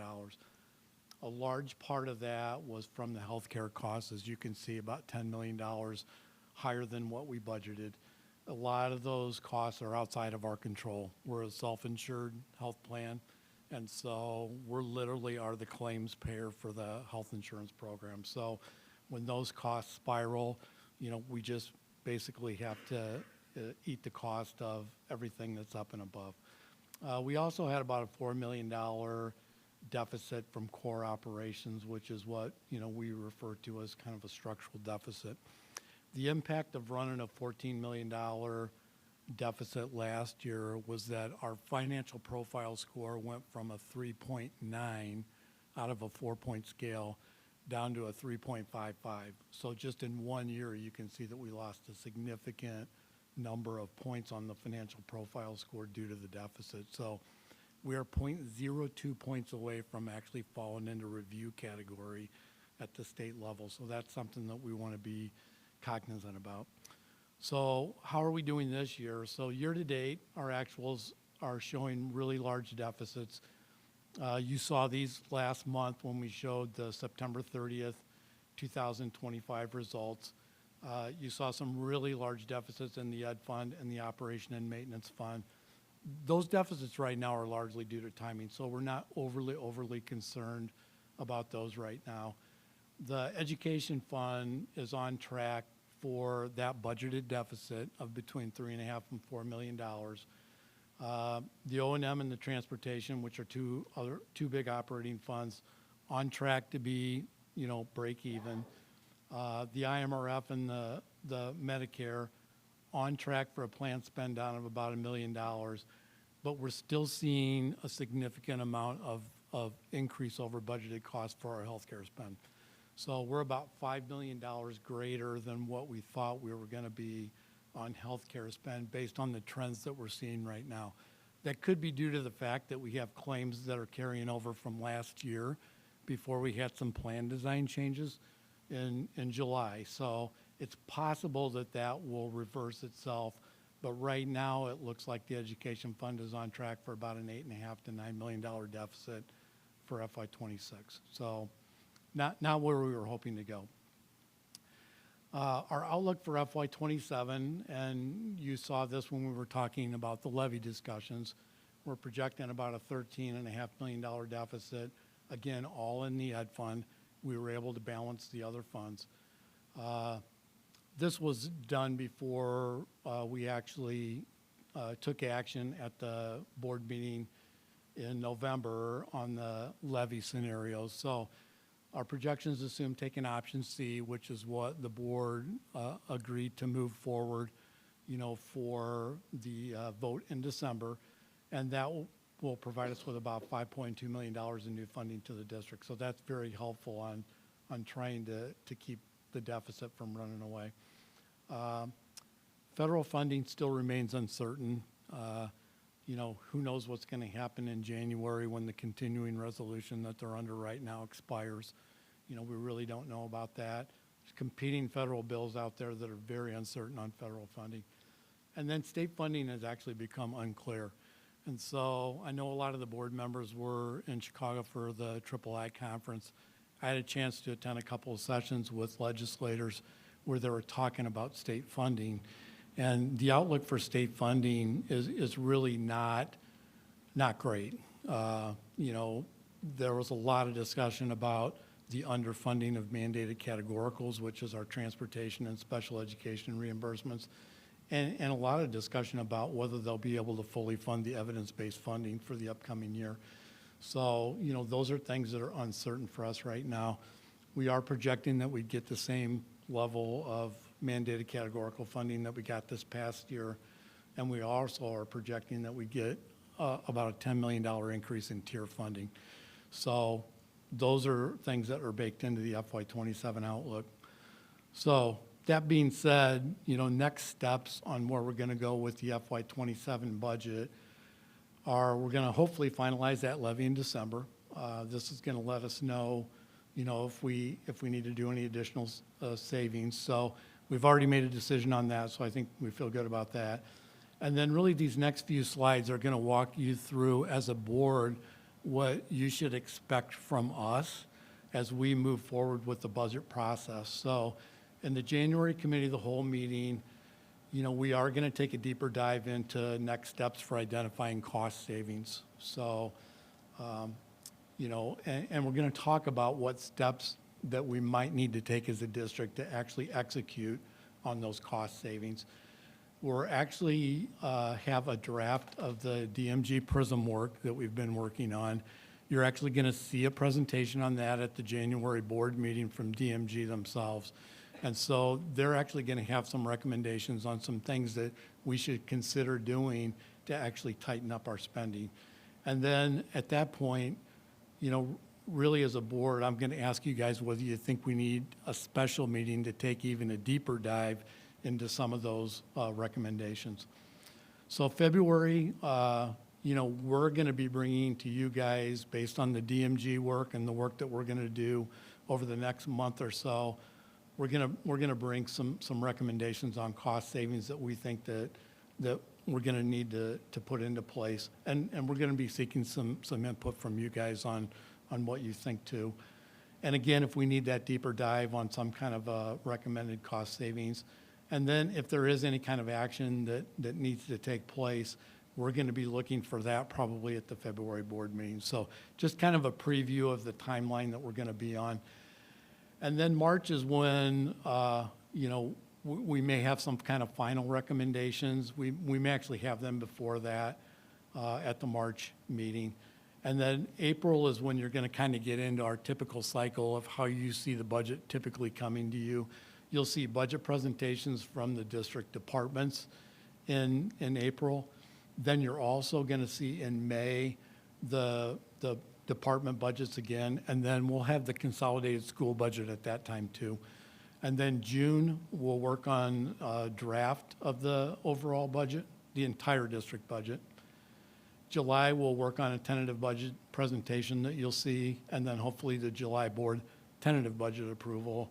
And then August, final budget presentation, and then the final budget approval in August. So that's kind of the cycle we're on, but we just wanted to give you a heads up on the kinds of things that you're going to expect to see this year, because it is going to be a little bit different cycle than we've done in the past, simply because we are going to be bringing forward some cost savings recommendations. So questions on the process over the next couple of months?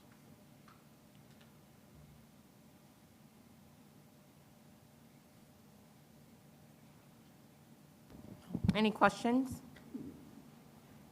If not, Dr. Brown, don't go too far. Okay. Please and thank you. Attached to the agenda is the post-insurance tax compliance report for your review. Are there any questions for Dr. Brown? Then Dr. Brown will present on the 2025 tax levy that the administration is asking of the board to approve at the December 16, 2025 board meeting. Yeah, are there any questions on this? This was option C that we move forward from the November meeting, which is to take CPI and also new property. Are there any questions on that?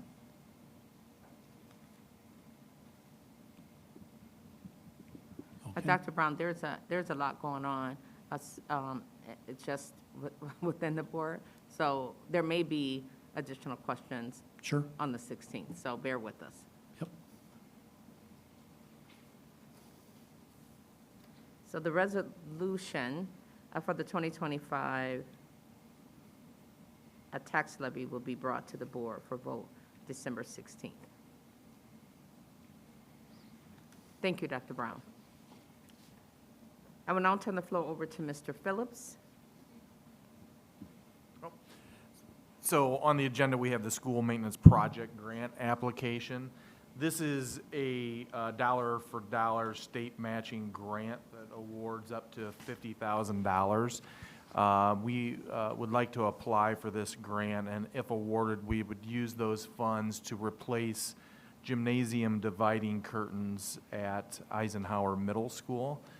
We've been awarded this the last 2 years. Last year, the board approved for us to move forward with doing an HVAC upgrade at Montessori's library.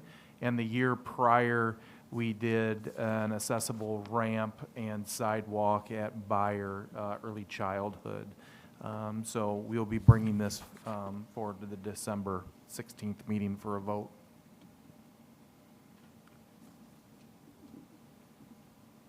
Any questions for Mr. Phillips? Mr. Phillips, would you like to continue on with? Yep. Sure, thank you. The next on the agenda is the memorandum of understanding with the Rockford Park District for the Bloom Park Playground project. Around this time last year, the Park District approached us, letting us know that they were going to be doing a replacement of the playground at Bloom Park. If you can kind of picture our Bloom Elementary School property, we the Park District has adjacent property to the north of us, and that playground is currently located in the northwest section of the property. Annually, as Facilities and Operation Group, we budget for playground replacements and/or upgrades and maintenance upkeep across the district. So when they approached us, we really were interested in this, but our discussion led us to ask the Park District if they would consider in this replacement moving the playground closer to our school location. As part of the attachments, I do have a plan that the Park District has provided us. So basically, the MOU that we're bringing forward in December is our intent to invest $125,000 into the project. That would include a 2 through 5 playground structure, a 5 through 12 structure, as well as a swing structure much closer to our building, as well as we currently have a tennis court. They would be replacing that tennis court with a multi-court surface, which would include 4 square, a couple pickleball courts, and a basketball court. So in December, we're bringing the MOU forward. In January, if this MOU is approved, I'd be bringing forward a resolution as well as an intergovernmental agreement, because we would need to transfer some property to the Park District so they could build this playground closer. The reason why we need to transfer it to them is because the Park District will actually maintain this, and it will be under their insurance, not ours. Any questions on that? I have one. So the cost to us is because we want to move the playground? So typically, we are doing our own playgrounds in most of our locations. This just happens to be a site that the park has always had so it's us wanting to invest with the Park District in this, in the playground. That was just an ask of us if we could move that closer. Typically, a playground replacement runs around $250,000. So the amount that you mentioned is just our portion of it, the Park District is That's also- correct. Okay.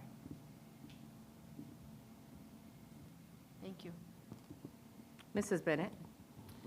Okay, I have two questions, or well, I guess one's a statement. My family and I use this park, so I love the idea that it's closer, the huge gap in between, so that's very exciting. My question, though, is, so there's Bloom Concept 11/17/25, Bloom Options 11/18/25. Can you explain what the differences are with, like, the different images, the different options? Like, is that just for reference and they're deciding, or what that's for? It was for reference, and it had some color selections, which then the Park District took to the school and allowed the principal and the school to make the color selections. It's just also references on what a 2 through 5 structure versus a 5 through 12 structure looks like. Okay, great, thank you. Anyone else? If not, what's my spot? Oh, the memorandum of understanding with the Rockford Park District will be brought to the board for a vote on December 16th. Back to you, Mr. Phillips, in regards to the intergovernment agreement with the city of Rockford for site logistic work at Lincoln Middle School. So one of our facilities master plan projects is site logistics work at Lincoln Middle School. The city is actually going to be completing the north leg of the 11th Street improvement project this coming summer. And what we were looking at doing really lended an opportunity for us to partner with the city for some economies of scale. So what this IGA does is it would transfer some right-of-way property, Williams Parkway being the major portion of that, to the school district, as well as some property along Charles Street, which will allow for a right turn lane. What we're trying to achieve here is to align our west entrance of Lincoln Middle School with the north leg of 11th Street, while also creating a left-hand turn. So if you were driving east on Charles Street right now, you're not able to turn into the west parking lot at Lincoln Middle School legally. Yeah, correct. Or safely. Operative. Yes. So this change would create a left-hand turn lane if for drivers headed east. It would also create a right-hand turn lane for drivers headed west, along with a little elongated, so we do have parents that tend to pull over there, and we have a rise in the hill, which creates a very unsafe condition. So it'll provide a little bit of a pull-off there to drop students off also. So this really is a great opportunity for us to partner with the city. The city will be bidding their North Leg project out in January, February. They would combine our work with that, and then we would just utilize the city's contractor on the majority of the project.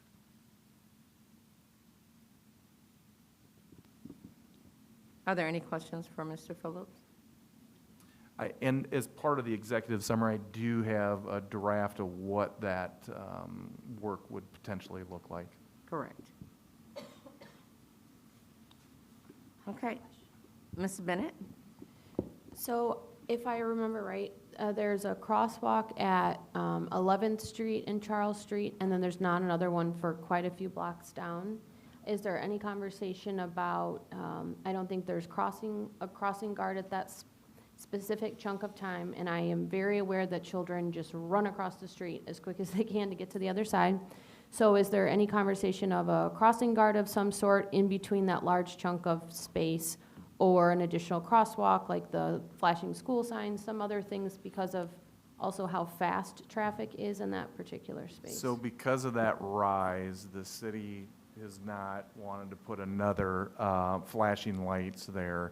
But, you know, we're always willing to work with the school. They're able to hire crossing guards.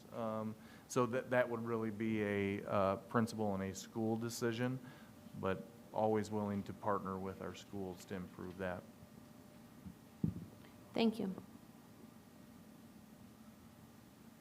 Any other questions?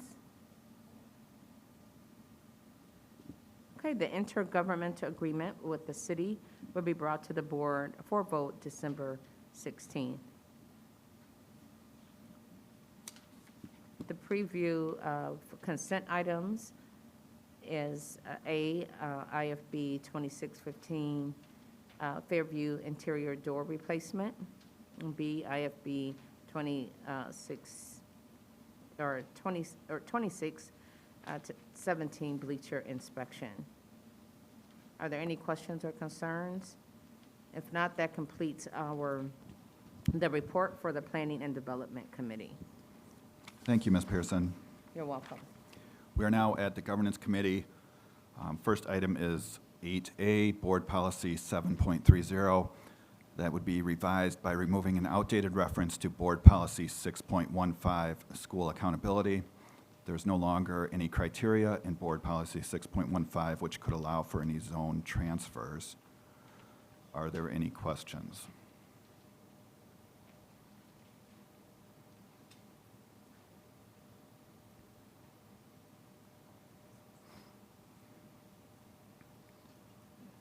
If there are none, that will be voted on at the meeting this month.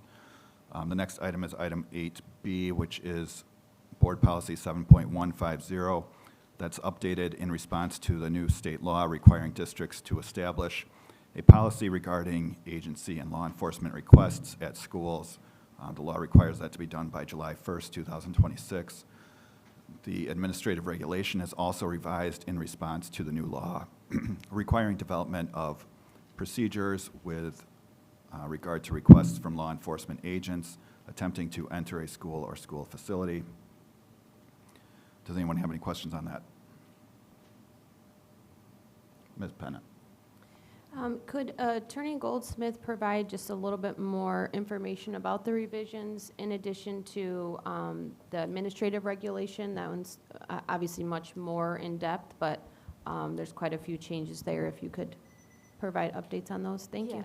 Yes, so in 1982, the U.S. Supreme Court held that it's unconstitutional for states to deny free public education to children.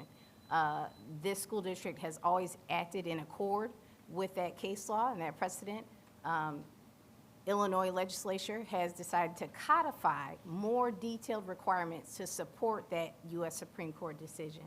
In doing so, the Rockford Board of Education has proposed revisions to its policy to explicitly detail that students are not to be denied equal access to free public education based on their perceived or actual citizenship or immigration status, nor are their parents. So there's some explicit revisions here that state very plainly that students or parents are not to be denied access to programming and participation in the district's programs or activities. The administrative regulation is revised to capture procedures that require or allow administration to reach out to the legal department if law enforcement presents there with any type of order, warrant, or document. They are to call the legal department while simultaneously emailing the document to us for review. And also, the statute requires the district to document every interaction with law enforcement. There is an exception in the definition for law enforcement for school resource officers. So interactions with them are not required to be documented, but the administrative regulation now clarifies that when there's interaction with law enforcement, schools are to document those, and there's a sample form there as well. Thank you very much.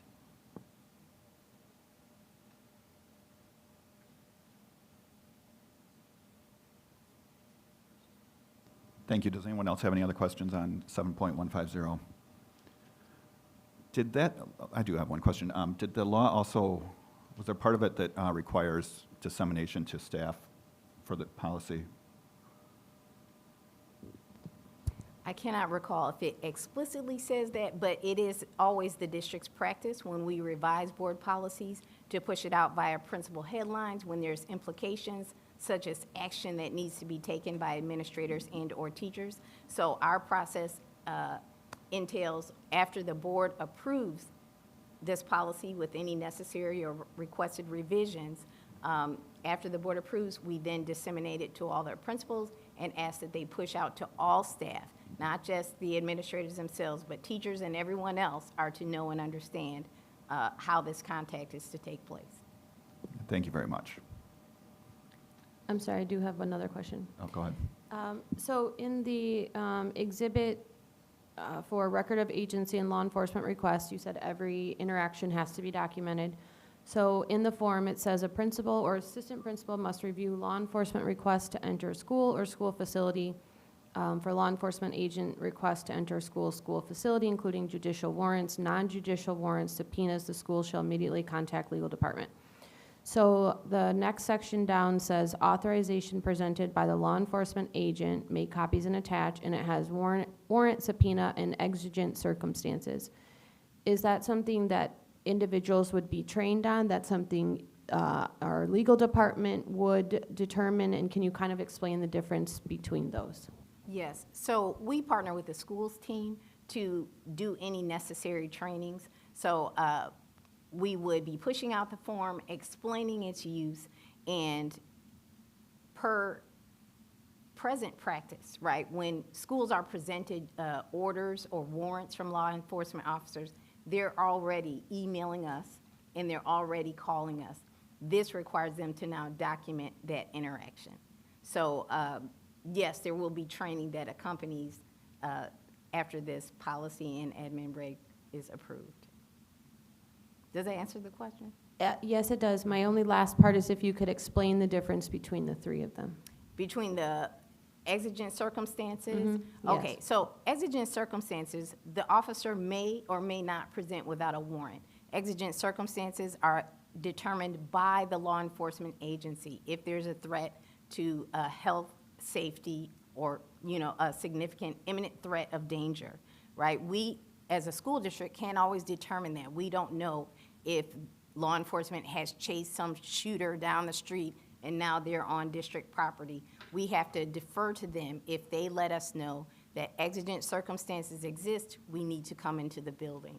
If there is a different kind of document at issue and no exigent circumstances exist, that's when we at the legal department review the document to determine whether or not it is actually an order or a subpoena, or, you know, we kind of clarify for the school what the distinction is and what is allowable.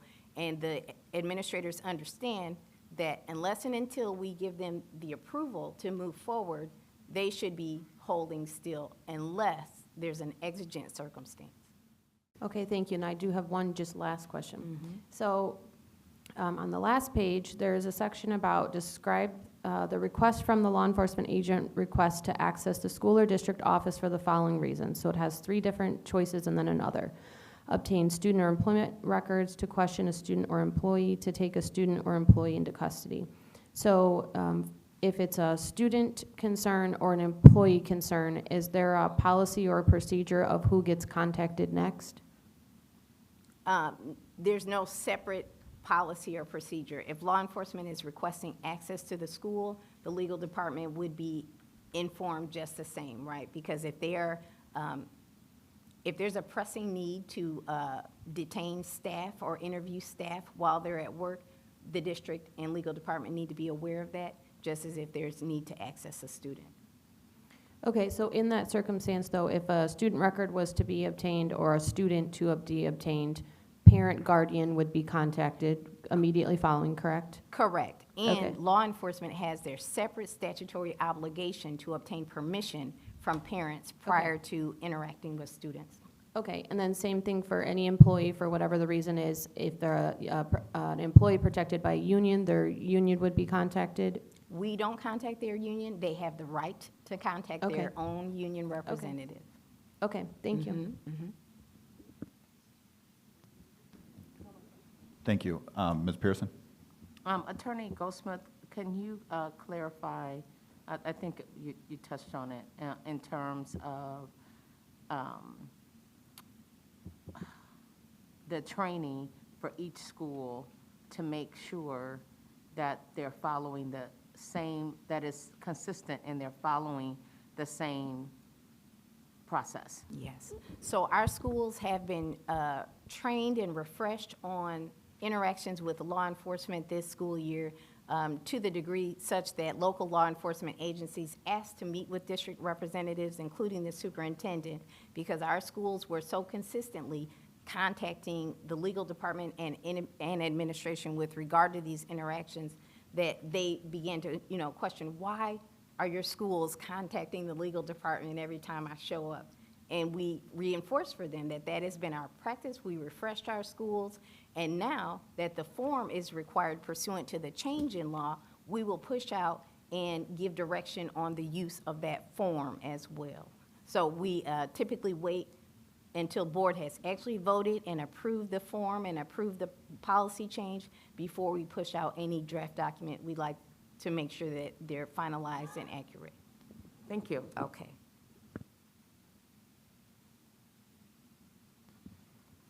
Are there any other questions on 7.150? All right, thank you. Those will return for a vote at the December 16th, 2025 board meeting.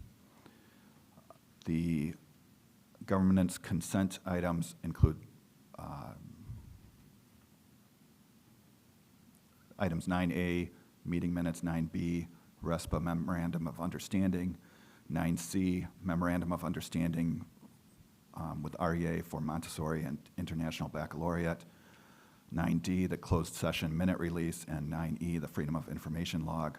Are there any questions about the governance consent items?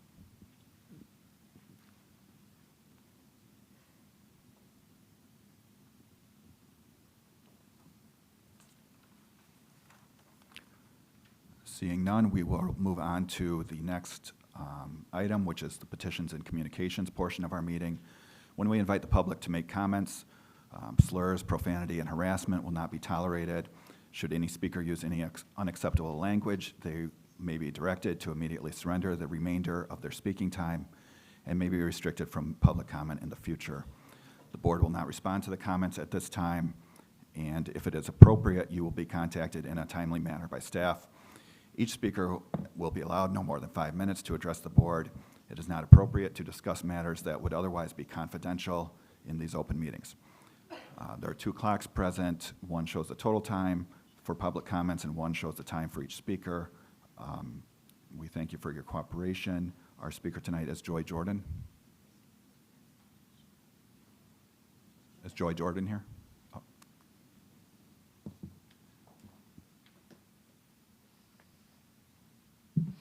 Good evening. My name is Joy Jordan. I am here representing the League of Women Voters and myself. I had 2 children graduate from East High School, and I have 4 grandchildren at Guilford High School. So I have a little bit of an interest in the Rockford school system. I'm dovetailing a little bit the discussion that you just finished about third-party access to school systems. But I'm really addressing the Safe School for All, which is House Bill 3247 that was enacted by the governor. And the law restricts immigration and customs enforcements, ICE, from entering schools for non-emergency situations by requiring schools to establish policies for such instances. The law also prohibits schools from denying undocumented students access to education, which you've already just talked a little bit about, and prevents officials from disclosing or threatening to disclose a student's or their family's immigration status. The policies, like you have just said, are to be in place and enacted by July 1st of 2026. And the reason I'm talking to you this evening specifically, and you've also had some discussions from other League of Women Voters active members over the last couple of months, is that time is of the essence in this project of you developing this comprehensive policy. We have seen havoc being created by our federal agents, in our system of immigration and people coming to our country. And we need to get our hands around how we all address this in the school system. We need a strong policy to be put in place in advance to any military action at our school door. I was at East High School not very long ago, and I've been at Guilford for different events, and I know that there's people sitting at those doors making sure that the people come in are appropriately coming into those schools with identification. And so I feel for that individual sitting at that door if they're not prepared for, 6 or 7 ICE people coming to that door and not knowing quite who to call, what to do, because I'm sure they can be a little bit intimidating. And so we want to be sure that a policy is in place. If the policy is being developed, we have some discussion, some recommendations that we'd like to share with you about that. First of all, not every school is just, the entirety of the school is not within the 4 walls of the building. There's activities outside the building. There's sports events and there's other activities. And so the policy needs to include the whole entity of the school system. There needs to be signs about that the school is an ICE-free zone so that it's very visible that that this is what we're all about, that we're very serious about that. The warrant that the ICE people should have when they come to the door should be a judicial warrant. And I personally don't know what a judicial warrant looks like. I've never seen one. I've never had one put in my hands. So if I were the person at the door of one of these schools and somebody handed that to me, I would need to know if I was getting the right piece of paper and that I was needing to call the right person. Once the policy is finally developed and everyone has voted on it and it's in its final form and you're very happy with that form, employees, obviously you've talked about, need to be oriented, they need to be prepared, they need to understand what their roles and responsibilities are in order to protect their students as well as themselves and the whole school system. Parents need to know what that policy is so that they also can participate in Thank you. decision-making Your and time is up. responsibilities. Thank you. That's 5 minutes. Thank you. My time's up? Yes, it is. Oh Thank dear. you. I just encourage you to please understand that it's Thank you. expedient and that we support your actions to Thank you. protect our students.